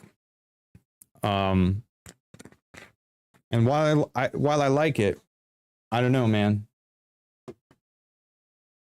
Probably a little too enthusiastic for me. But other than just like being like, oh, be careful, he's really enthusiastic, I can't really say like where the holes in the argument are.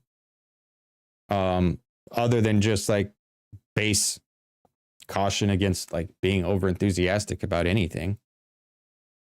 And what I mean is like Moeller's like, yeah, he's coming out here and like he's redoing everything, reinventing the wheel. I don't think he's reinventing the wheel. I think he's like pointing to the wheel and saying like, look at the wheel, people. You guys have been ignoring the wheel. I don't think it's a reinvention of the wheel. I feel like Moeller relates to this as a reinvention of the wheel. And no, it's not. It's just he's reminding us that we have wheels. Or I don't know, whatever. Chapter 4.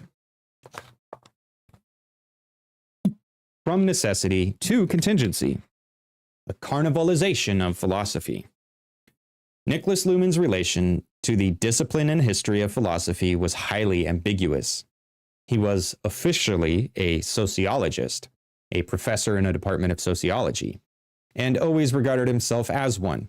However, he was awarded one of the most prestigious philosophy prizes in Germany, the Hegel Award, in 1989, and in his works, he referred to Plato and Kant at least as often as to the works of the sociological founding fathers.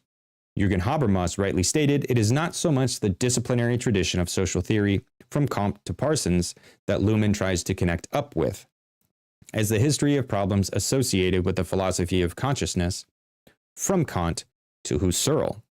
And yeah, dude, I agree with that. And I think that's a good thing.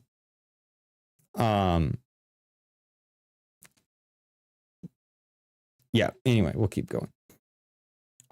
In the Society of Societies, Luhmann says, if one intends to pass a judgment on the possibilities for self-description in and by modern society, one must most of all take into account that this self-description is no longer transmitted orally in the form of teachings of wisdom, and also no longer articulates lofty ultimate thoughts in the form of philosophy. It rather follows the particular rules of the mass media. Every morning and every evening, the web of news is inescapably lowered down on earth and determines what has been and what one has to be aware of. I really like that a lot. I'm actually going to click that footnote and see what that's from, because I think that's beautifully written. Oh, I'm an idiot. He said, in the Society of Societies, Luhmann says, if one intends to pass a judgment. I'm stupid. So I got to get that book too. This is a sarcastic or rather a carnivalesque statement, since in the terms of Mikhail Bakhtin, it unites the sacred with the profane, the high with the low, and the wise with the foolish. Traditionally, the sages, the priests, and the men of wisdom were responsible for informing society about itself, for explaining the world. Later on, philosophers assumed this function. Nowadays, however, the mass media have taken over. Most people consult neither the wise nor the philosophy professors to be told what matters. Most people simply switch on the TV, or, since times have quickly changed, the computer, or now the phone. Motherfuckers don't use computers anymore. Hans-Georg. Come on, Hans-Georg. Give it the times, dude. We're all on our phones. And pretty soon, we won't even have phones. We'll have some kind of contact lens that links up with some other type of like wireless technology. And we do the cool finger shit. And just, it's like holograms, but they're not real holograms because real holograms don't exist. We'll have interfaces so that it looks like holograms are floating, but it's still like, it'll be some physical media, either a lens or some type of like brain chip interface thing, but it will look like holograms. And like, I can just look, and like right now I'm looking over at my Lego set, but here in the near future, I can look over at my Lego set and then think or do some kind of motion or say something, and then holograms will magically pop up on my contact lenses. So anyway, most people simply watch on the TV, or since times have quickly changed, the computer. Philosophy used to be the love of wisdom. With Hegel, it was supposed to become more than that, namely actual knowing or science. Hegel understood this transformation as an elevation. After the rise, however, we have to conclude with Luhmann came the fall. Philosophy was soon replaced by the mass media as the main purveyor of actual knowledge. The mass media are, in fact, not the only source. In that, yeah, dude, philosophy was soon replaced by the mass media as the main purveyor of actual knowledge. Now it's not even mass media. There are people who make recourse to mass media to back up their worldview, people who watch nothing but Fox News and or MSNBC all day. They live in relation to the world that's created there in the mass media.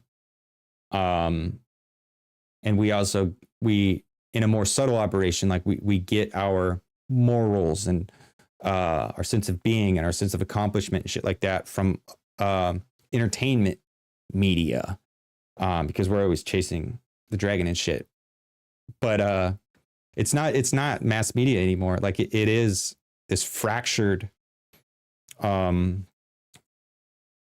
proliferation of groups and communities and tendencies and categories and demographics online, where not only like are you always consumed by this, but like stuff doesn't even matter. Like if it's not being talked about in whatever it is that you follow, it doesn't matter. It's not a thing. Like this Luhmannian take on mass media needs to be updated. Similarly to how Matt Taibbi wrote 10 Rules of Hate and tried to bring Chomsky into the future.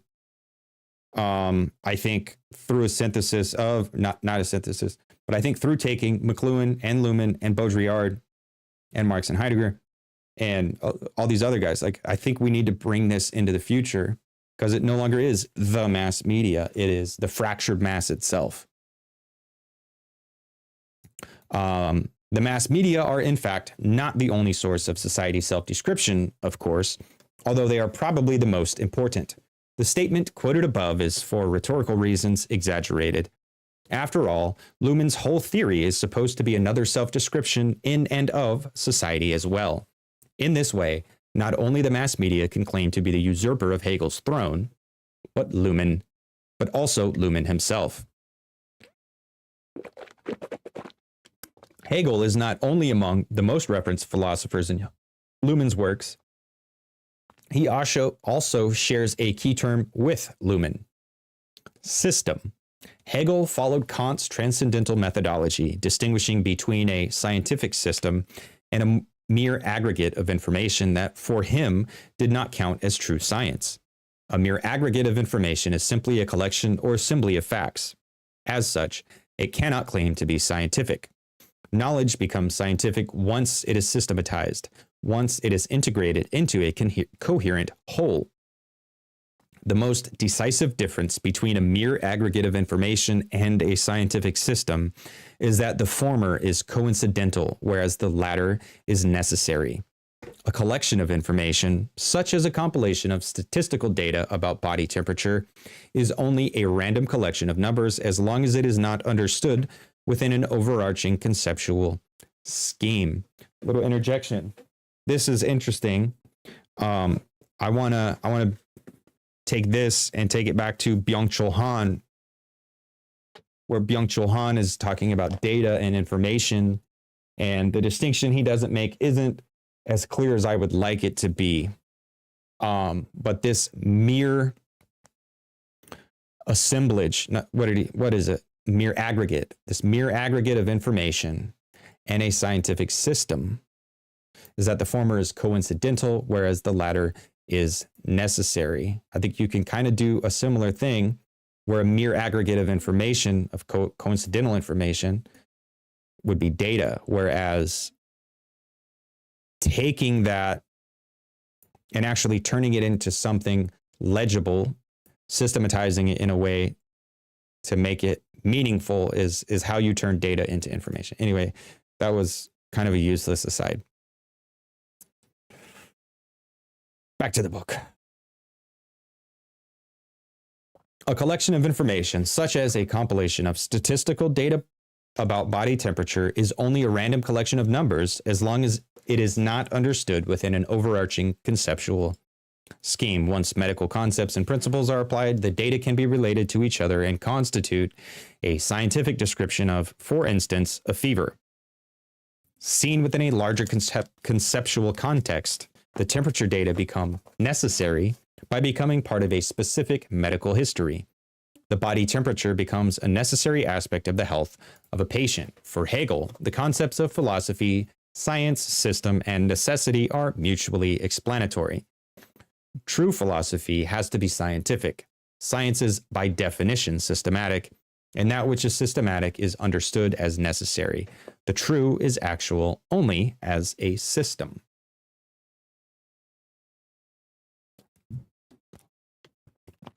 The science that Hegel was interested in, which for him was the only true science, was the science of the experience of consciousness, or in other words, the phenomenology of spirit. For Hegel, science in its ultimate meaning was the process of the self-understanding of consciousness. Through science, consciousness understands its own necessity, in Hegel's sense of the term. It understands itself, its history, its structure, and its manifestations in a systemic fashion, and comes to grasp its own necessity. 1 second.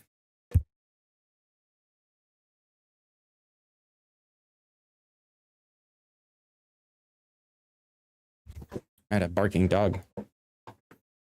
Through science, consciousness understands its own necessity, in Hegel's sense of this term. It understands itself, its history, its structure, and its manifestations in a systematic fashion, and comes to grasp its own necessity.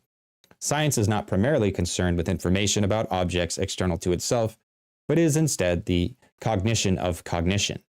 Science is self-reflective. True science, and here Hegel once again continues the Kantian tradition, is reason's enlightenment of itself. In Luhmannian terms, one can say that philosophy for Hegel consisted in the systematic and therefore scientific self-description of spirit, through which spirit realizes, in the twofold meaning of this term, its own necessity and reality. Only spirit has the capacity to be self-reflective in this manner. As long as consciousness or thought is concerned with the seemingly non-spiritual, it remains in an alienated state, and this necessitates the subjective turn of philosophical science. It can only fully realize itself in and through itself. The highest type of cognition is the self-cognition of cognition. This is what scientific and systematic philosophy consists in. It is the ultimate self-description. For Hegel, any attempt at self-description had to culminate in this philosophical system. If my understanding is correct, and philosophy for Hegel was the ultimate or absolute self-description, not of himself, of course, but in general, then one may well conceive of Luhmann's project in light of the above question as a carnivalization, in Bachtin's term, or Aufhebung in Hegelian terms, of Hegel. I will show how Luhmann ironically twisted the Hegelian approach and thereby deconstructed traditional philosophy. In order to do this, I briefly summarize my reading of Hegel.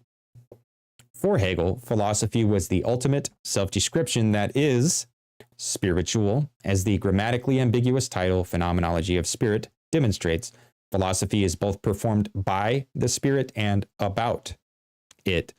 Philosophy is spirit relating to itself. Spirit manifests itself as conscious cognition. It is, substantially speaking, ideal and not material. Spirit realizes itself in consciousness. Scientific. Philosophy is the most fundamental and highest form of science or knowledge. Only philosophy is concerned with the true, with a capital T. All other sciences, with mathematics and history as paradigmatic examples, are in a state of alienation in which their objects do not coincide with their mode of cognition. All of the truths they arrive at remain external and partial. Only philosophical science is able to grasp truth wholly.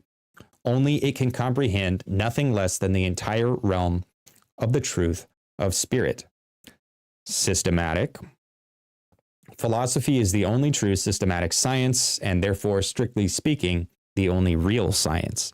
Only the philosophical system includes itself completely in itself. Its principles do not remain axiomatic, but become fully integrated into the systemic whole. A complete system is not a linear, hierarchical chain of argumentation, but a coherent and circular whole in which all aspects are equally foundational. Necessary. Only philosophy is a complete scientific system, and therefore only philosophy establishes complete necessity. Philosophy is not concerned with a simple registering of isolated facts that could be otherwise, but with a systemic understanding of contextual necessity. Like Hegel, Luhmann was concerned with self-description, and like Hegel, he was concerned with systems. However, an obvious difference should be stated right away in order to avoid any misunderstanding. While Hegel believed that his philosophy took on the shape of a system, Luhmann's system theory is a theory about systems and not a system itself, although it obviously emerges within a contemporary social system, namely the science system. The entities that Luhmann called systems, that is, social systems, biological systems, psychic systems, and so on, are not systems in the Hegelian sense of the term. For Hegel, there was, strictly speaking, only one real system, namely his own philosophy. For Luhmann, systems are empirically given, and they comprise such manifold things as cells, the economy, and people's minds. Hegel understood the concept of system in the Kantian sense as the ideal and only true form of science, as opposed to a mere aggregate of information. Whereas for Luhmann, autopoietic systems were self-generating and self-reproducing operational processes. The Hegelian and Luhmannian usages of the term system have little in common. Similarities emerge, however, if one compares Hegel's system with Luhmann's concept of theory. While Hegel aimed at constructing a stringent and coherent philosophical system, Luhmann aimed at establishing a general and encompassing social theory. Luhmann often stated that he conceived of himself as a theorist, and Social Systems has, in the German edition, Outline of a General Theory as its subtitle. He was never specific in designing what exactly a theory is, but perhaps that was supposed to be self-evident. In one of the passages in which he talks about his theory as a theory, he uses a telling metaphor. At the end of Introduction to Systems Theory, he speaks of theory architecture and problem of design. Theory is understood as a conceptual edifice, or as he explains on the same page, as concepts within a coherent context of usage. Kant used exactly the same metaphor in his transcendental methodology and spoke about the architecture of pure reason and the art of systems. It is probably safe to say that Luhmann's theory is a successor of Kant's and Hegel's system. Luhmann did not intend to be a normal science sociologist, helping to increase the sociological aggregate of information by conducting surveys and collecting data. Instead, he wanted to react to the theory crisis in sociology and establish a new general theory of society. If one compares Luhmann's concept of theory with Hegel's concept of the system, then one can point out at least 4 similarities. Both system and theory are meant to be begrifflich Der Konstrukt. Fucking German again, dude. Both system and theory are meant to be both conceptual and thoroughly constructed. So both system and theory are meant to be both conceptual and thoroughly constructed. Theory and system are based on notions, not on facts, and they have to constitute a coherent and comprehensive network, a consistent whole. Both systems and theory are meant to be universally applicable. While not being concerned with mere naked truths, an expression used by Hegel for the facts that traditional historiography deals with, such as, for instance, the date of Caesar's birth, system and theory are capable of identifying the meaning of basically any event within their respective conceptual framework. Hegel was not interested in Caesar's birthday, but he could identify the significance of Caesar's existence in terms of his philosophical apparatus. Similarly, Luhmann's theory was supposed to be so encompassing that it was able to interpret something so mundane as the dynamics of a soccer game in the terms of social systems theory. Both system and theory are concerned with an adequate understanding of their subjects, or at least a more adequate understanding than that of previous philosophers or sociologists. For Hegel, the philosophical system was the only adequate form of science. He did not accuse his philosophical predecessors of being wrong or false, but he viewed them as lacking in conceptual refinement.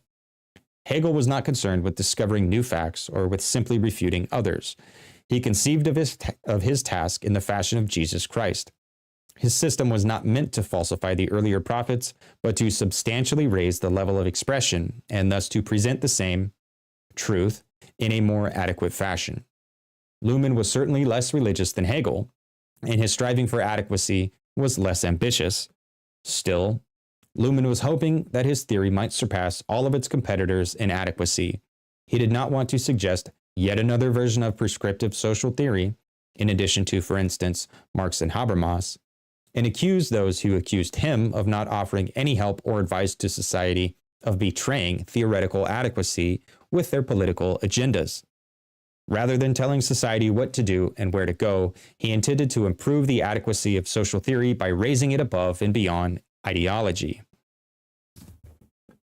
And the final point of similarity is that the most intricate similarity between Hegel's system and Luhmann's theory relates to their respective claims of self-inclusion.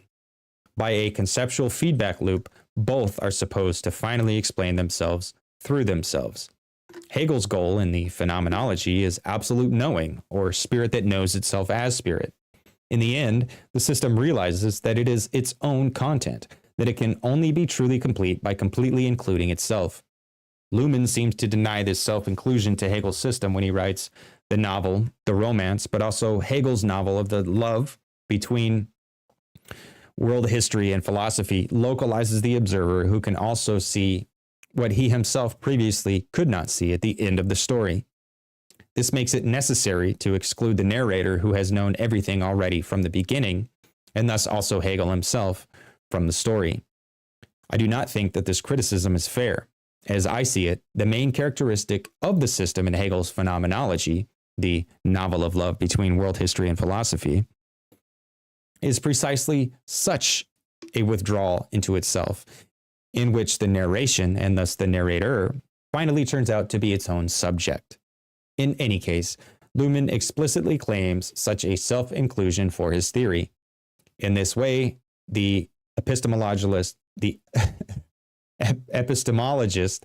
becomes him or herself a rat in the labyrinth and has to reflect on the position from which he or she observes the other rats. Then, the reflection no longer merely leads to the common conditions, but beyond these to the unity of the system of cognition, and all externalization has to be explained as system differentiation. Only with the sociology of cognition does a radical, self-inclusive constructivism become possible. Luhmann's radical constructivism refers back to itself. Indeed, it radically constructs itself. The theory is about cognitive construction, including and focusing on social construction, but also realizes that it is within society and thus within the construction it is about. The problem with self-inclusion is therefore the most decisive aspect that the theory and system have in common. However, the problem of self-inclusion leads to radically different consequences for Hegel and Luhmann, and by extension, for system and theory. It is not only what makes them similar, but also what distinguishes them. It is here too that I think we find clear evidence for Luhmann's radicalism.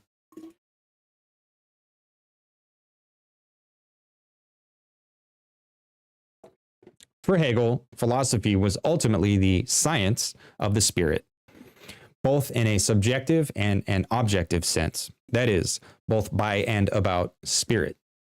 Spirit manifests itself as knowledge and as cognition, and as the science of the experience of consciousness. Philosophy is therefore cognitive science, and in a very strict sense, Geistwissenschaft, literally science of the spirit.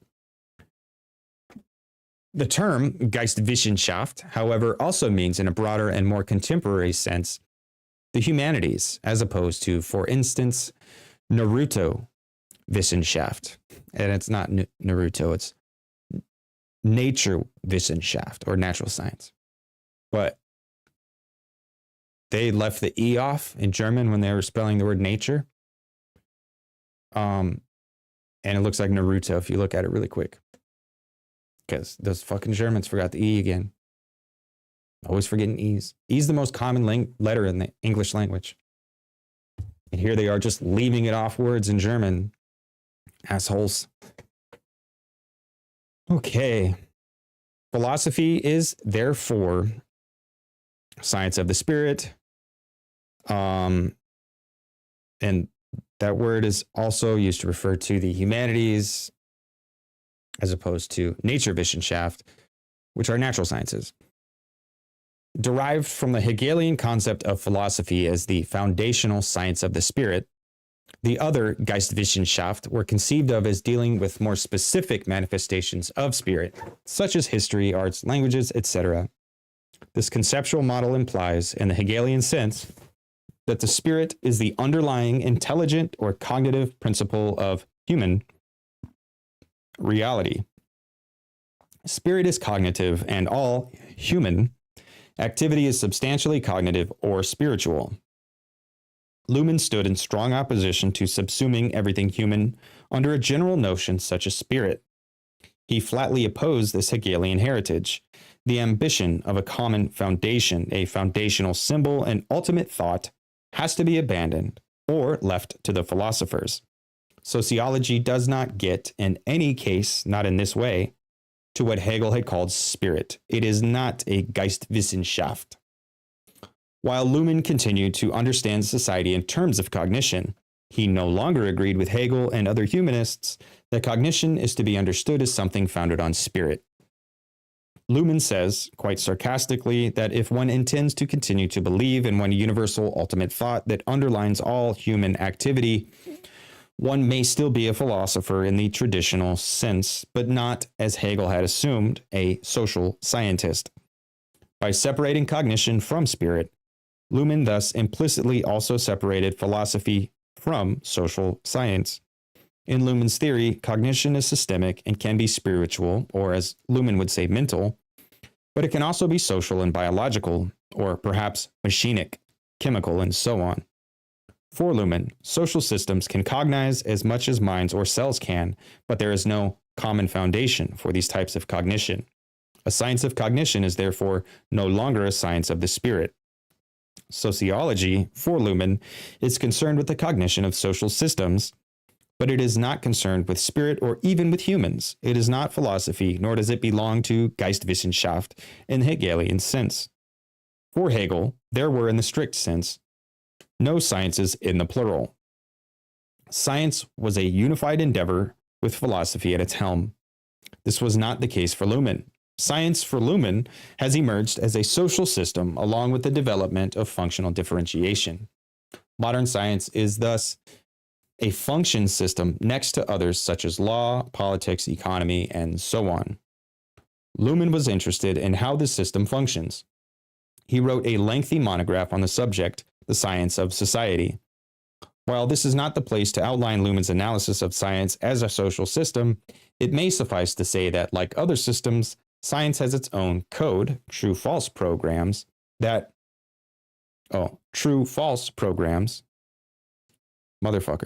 going back. Luhmann's analysis of science as a social system, it may suffice to say that, like other systems, science has its own code, true-false, programs, theories, models, function, production of knowledge, and so on. Like other systems, it provides opportunities for careers, professors, scientists, and is structurally coupled with various systems such as manifested in the systemically hybrid organization of the contemporary university, the education system, the economy, and in the United States, even sports.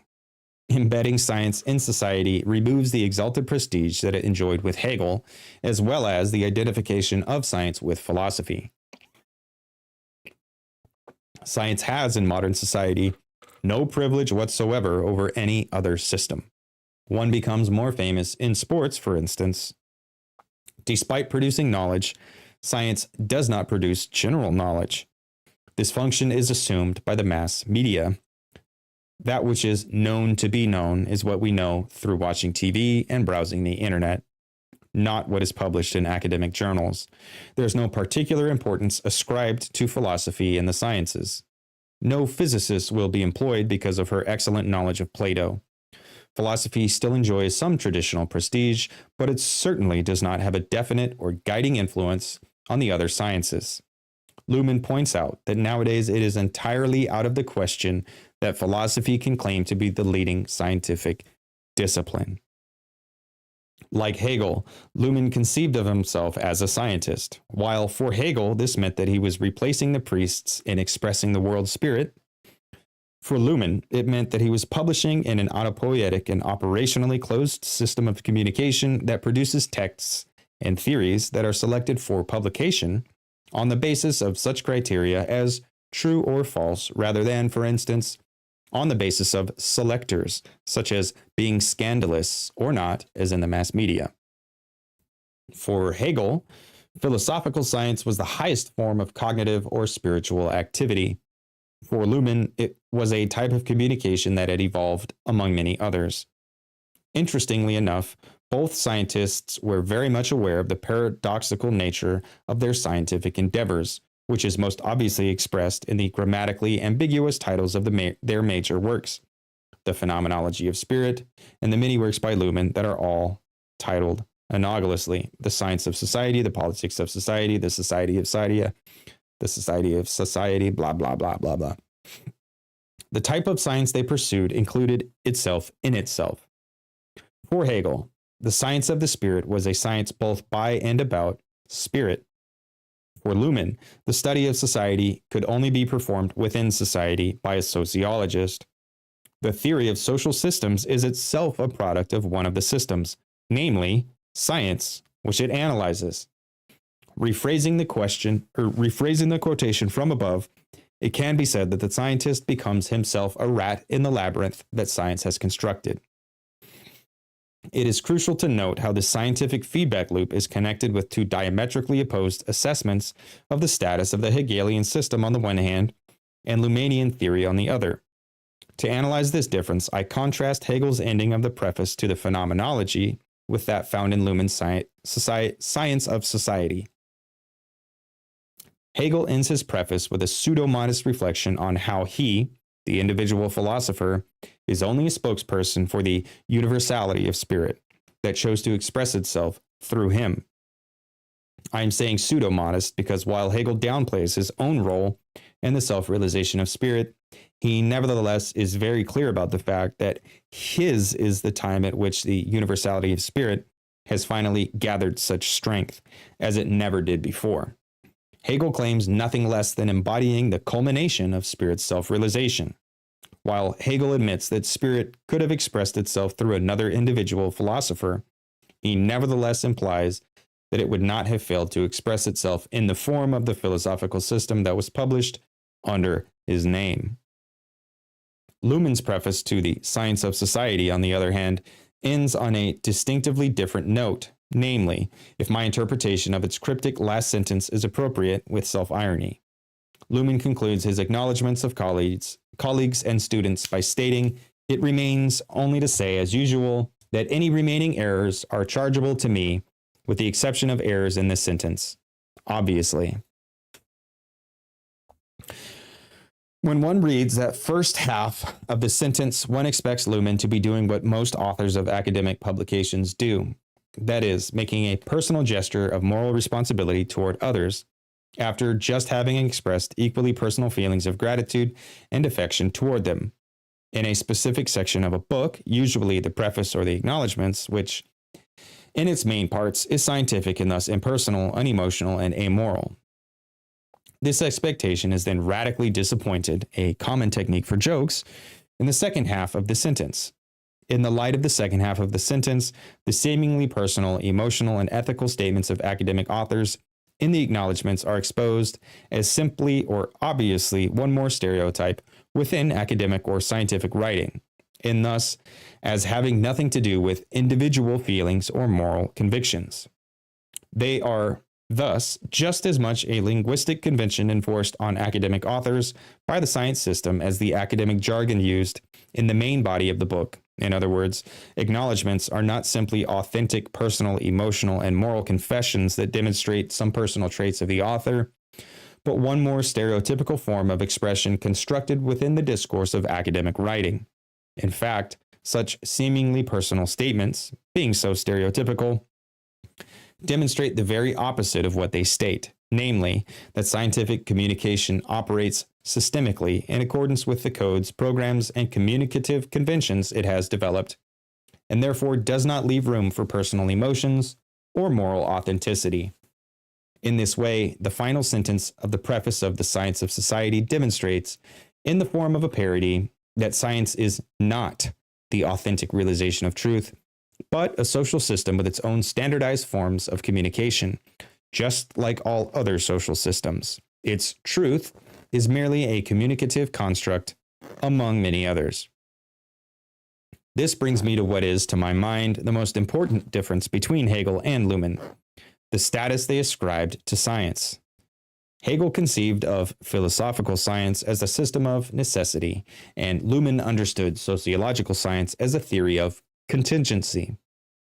The German word used by Hegel for necessity is Notwendigkeit, literally the German noun not, etymologically related to the English noun need, indicates a state of crisis or emergency. A Hungersnot, I don't know, for instance, is a famine. Oh, I guess, yeah, Hungersnot is a famine, a critical situation in which people are hungry. That is, there is a need for food that cannot be met, and thus there is hunger. The German noun wende, on the other hand, which is the linguistic root of the word Wendigkeit, part of Notwendigkeit, means turn or shift. In a Hungersnot, when people are hungry and thus need food, they feel the necessity to eat, so that the situation of need will be turned into or shifted toward a situation without need. In this way, Notwendig means necessary, not merely in a logical or modal sense, but rather in an existential sense, where something is needed in order to resolve a crisis. When one is hungry, it is necessary to eat. A quite appropriate English translation for the term necessary in Hegel's usage would therefore be critical. In The Phenomenology of Spirit, a book that Luhmann has called the great novel of philosophy, Hegel recalls the Bildung, roughly growth or maturation, of spirit. In this sense, it is a sort of autobiographic novel of spirit. Hegel's main task in this book is to reconstruct the necessity of all experiences throughout the life of spirit. This is not to say that he is pursuing the project of explaining why everything was predestined from the beginning and therefore modally necessary, rather than merely accidental or possible. Instead, in connection with the existential meaning of necessary, he intends to explore the critical meaning of whatever happened to, with, and by spirit. In our personal lives, for instance, we may pursue the project of trying to understand our experience in such a way, not as being predestined, but as necessary elements that have made us into what we are now. We can look at our life as a series of needful situations in which we acted in accordance with those needs. We can understand, for instance, why and that we needed to marry our partner, why and that we needed to become a professor, why and that we needed to have or to not have children, and so on. We only understand ourselves and our life fully once we completely understand the necessity of all we have done.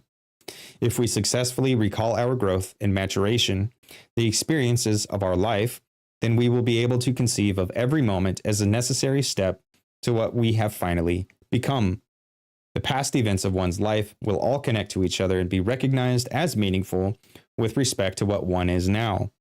It is no longer merely coincidental and thus ultimately senseless that, for instance, one married, had a child or two, or met this or that friend. All these experiences become important and decisive parts of what one is. Hegel, in the Phenomenology of Spirit, attempted to describe the necessities of the life of spirit or the experience of consciousness. This experience was to be understood as being constituted by critical turning points. And in this sense, it was to lose its contingency. A complete self-understanding means a complete transformation of the status of our experience from being seemingly contingent and accidental events into a meaningful and necessary whole. Hegel aspired to perform such a transformation of contingency into necessity, not for his personal life, but for the whole life or experience of spirit, that is, the world. That was the task of philosophy, of systematic science. Just as necessity is a crucial concept for Hegel, contingency is central for Luhmann. The word contingency, like the word necessity, has a certain ambiguity to it and for Luhmann a particular meaning. Contingent means contingent upon or depending upon. I can say, I will attend this conference in Montreal, but it will be contingent upon my flight to Montreal not being unexpectedly canceled. In this sense, the term means, as does its Latin origin, to hang together with or to be connected with. Two things depend on one another and are tied to one another: my attendance at the conference and the planes reaching Montreal. Either both will come true or neither of them will. It is not coincidental or purely by chance that I will appear at the conference, but essentially related to that flight not being canceled. In this sense, it is not against all odds or unlikely that I will appear at the conference, but rather probable. Once the plane from Montreal has departed, it became more or less certain that, in connection with this fact, I would attend the conference. Contingent upon the plane not crashing, of course. Contingent, however, also means not necessary or by chance, in the sense that it could have come about otherwise. If I say that it was a matter of pure contingency that my father married my mother and that I was subsequently born, this could be meant, for instance, in this way. If my father's car had not unexpectedly broken down in that town on that day, had he not ended up in that particular bar that night and met my mother, chances are that they would never have met at all and that I would not have been born. It is purely a matter of chance that I exist.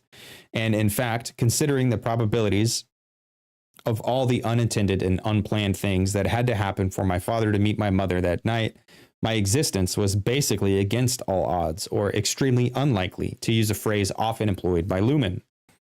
Contingent for Luhmann means both being connected with and extremely unlikely. Given the fact that I do exist, that I became an academic who specializes in Luhmann, that I was invited to this conference on Luhmann in Montreal, that my application for a travel grant was successful, and that the flight to Montreal was not canceled, my attendance was no surprise.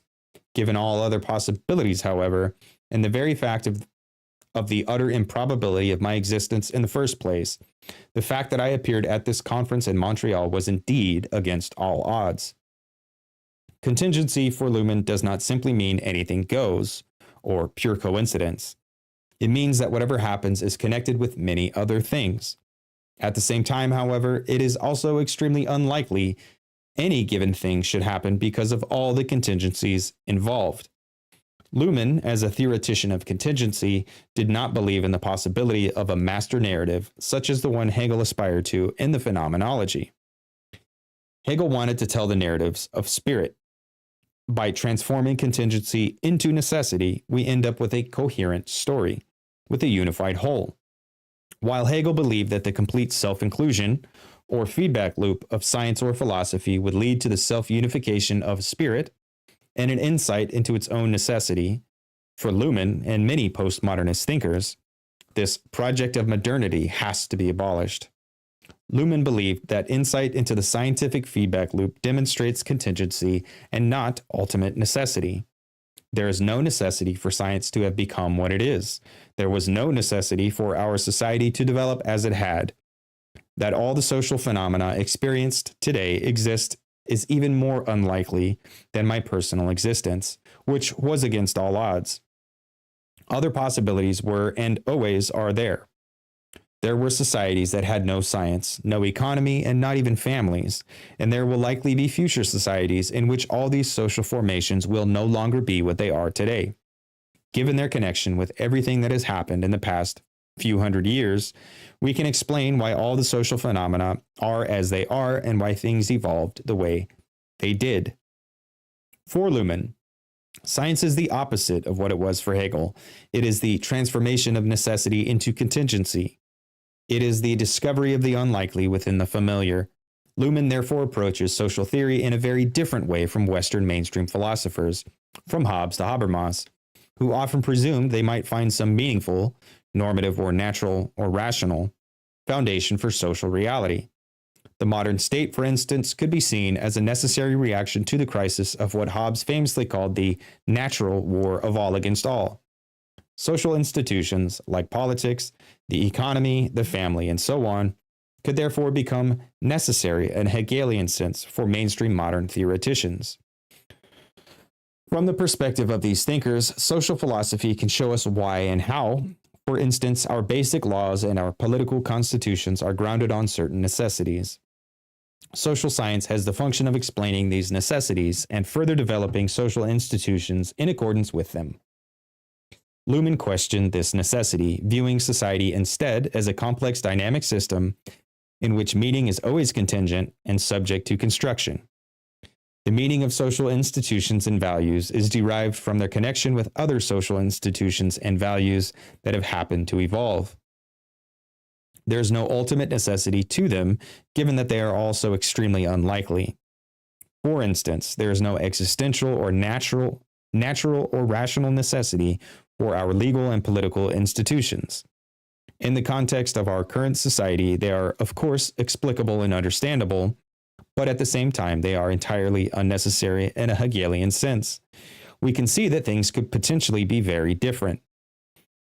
The theoretical consequence of Luhmann's discovery of utter contingency was not to declare a complete arbitrariness of anything goes, but to replace a philosophy of necessity with a theory of contingency. For him, the switch from a program of transforming contingency into necessity to a program of transforming necessity into contingency did not mean the end of social theory, but rather a new beginning. Luhmann described his position as such. We would gladly concede that there is no such thing as a binding representation of a society within that society, but that concession would be not the end, but rather the beginning of a reflection on the form of such a system's own self-observations and self-descriptions. These must be submitted within the system in a process that must in turn be observed and described. The lack of a binding representation of a society within that society means that there is no meta-narrative, no Hegelian recollection that would unite all social phenomena within one phenomenology. This may well be the end of the possibility for any philosophical system in the Hegelian sense. However, for Luhmann, it meant the beginning of a theory of the impossibility of meta-narratives, a theory of self-descriptions and a feedback loop, a theory of self-descriptions that are contingent upon themselves. Rather than understanding how a society functions on the basis of necessity, Luhmann wants to understand how it can, and indeed does, function on the basis of contingency. Against the background of this comparison between Hegel and Luhmann, this quotation from Luhmann should gain a more particular significance. If one intends to pass a judgment on the possibilities for self-description in and by modern society, one most of all take into account that this self-description is no longer transmitted orally in the form of teachings of wisdom, and also no longer articulates lofty, ultimate thoughts in the form of philosophy. The replacement of a lofty system of necessity with a theory of contingency is a replacement of an outdated form of science with a new form of science. It marks the end of the assumption that a scientific self-description is actually an elevation at all. Luhmann's self-description is neither wise nor philosophical in the traditional sense. It is one of many possible self-descriptions emerging within the feedback loop of contingent forms of communication. It lacks any transcendent or enlightening qualities. It is a paradoxical insight into the impossibility of any elevation of definite enlightenment. Philosophy, therefore, to put it in Hegelian terms, has passed the point of its highest purpose. It can no longer be accepted as what it once believed it was, the most foundational scientific knowledge. Therefore, philosophy is now just one of the many disciplines taught at academic institutions and paid for by students, the government, or both. Luhmann summarizes the actual state of this discipline quite accurately. Some philosophers are now only interested in the textual history of the discipline. Others in fashionable topics, such as postmodernism or ethics. Still others present the predicament of any general view in a literary or Feuillian way, like, oh my God, I can't read, dude. Such as postmodernism or ethics. Still others present the predicament of any general view in a literary or Feuilleton-like way, and what is perhaps worst, the striving for precision that borders on pedantry. The time of the philosophical system is past. One can still work in the field as a curator of the dusty classics. One can take part in discourses or debates that have proven to be intellectually marketable, postmodernism or ethics. One can do away with the scientific pretension altogether and write texts that are pleasant to read. Or one can do the opposite and assume a seriously scientific attitude and write technical papers that do not say much. This last possibility, also known as analytic philosophy, seems to currently dominate the field, at least in North America, but Luhmann did not find it very attractive. Given the state of affairs, Luhmann concludes, what once was philosophy thus degenerates to a mere expertise in dealing with philosophical texts, and philosophers become experts in philosophy. Damn, son. There's no social role left for the wise men and the philosophers of old. Neither wise sayings nor the establishing of the ultimate scientific system will help one in pursuing an academic career, not even in philosophy. Instead, one has to engage in a variation of the four types of academic philosophy described above and become a professional expert. Hegel himself would probably have found it difficult to get through the contemporary peer review process. I would be curious to find out which publisher would accept a manuscript of The Phenomenology of Spirit today. Luhmann seems to be a bit nostalgic about this and to feel more akin to his philosophical, and perhaps even wise, predecessors than to the academic experts of his day. If neither philosophy nor science can claim to be the binding representation of a society within that society, there's no such thing as a foundational self-description of society. Luhmann's theory, however, claims to be a self-description, but a self-description of a social state in which no foundational self-descriptions are possible. He is therefore quick to admit that other social self-descriptions outside of science may well be more influential than his own. This brings us back to Luhmann's assertion that the self-description in and by modern society follows the particular rules of the mass media. Every morning and every evening, the web of news is inescapably lowered down on earth and determines what has been said and what one has to be aware of. Bing, bang, boom. I love that fucking line, dude. Sociology is not more real, venerable, or true with a capital T than the news, the weather report, or even a commercial. It is more true in the sense that truth, falsity, is the basic code of the system of science. Scientific communication normally discusses the truth value of scientific propositions. like this book, which attempts to represent Hegel and Luhmann truly and tries to point out certain falsities as well. If I should be lucky enough to have this book eventually generate further scientific communication, it will be typically about the truth, falsity of my positions, and so on in a spiral of communicative autopoiesis. The mass media, on the other hand, have other priorities. Presenting spectacular information, for instance, is more important than assessing truth or falsity. On the night before I wrote this, I heard an interview with a U.S. university professor of anatomy who believed in and hoped to prove the existence of Bigfoot.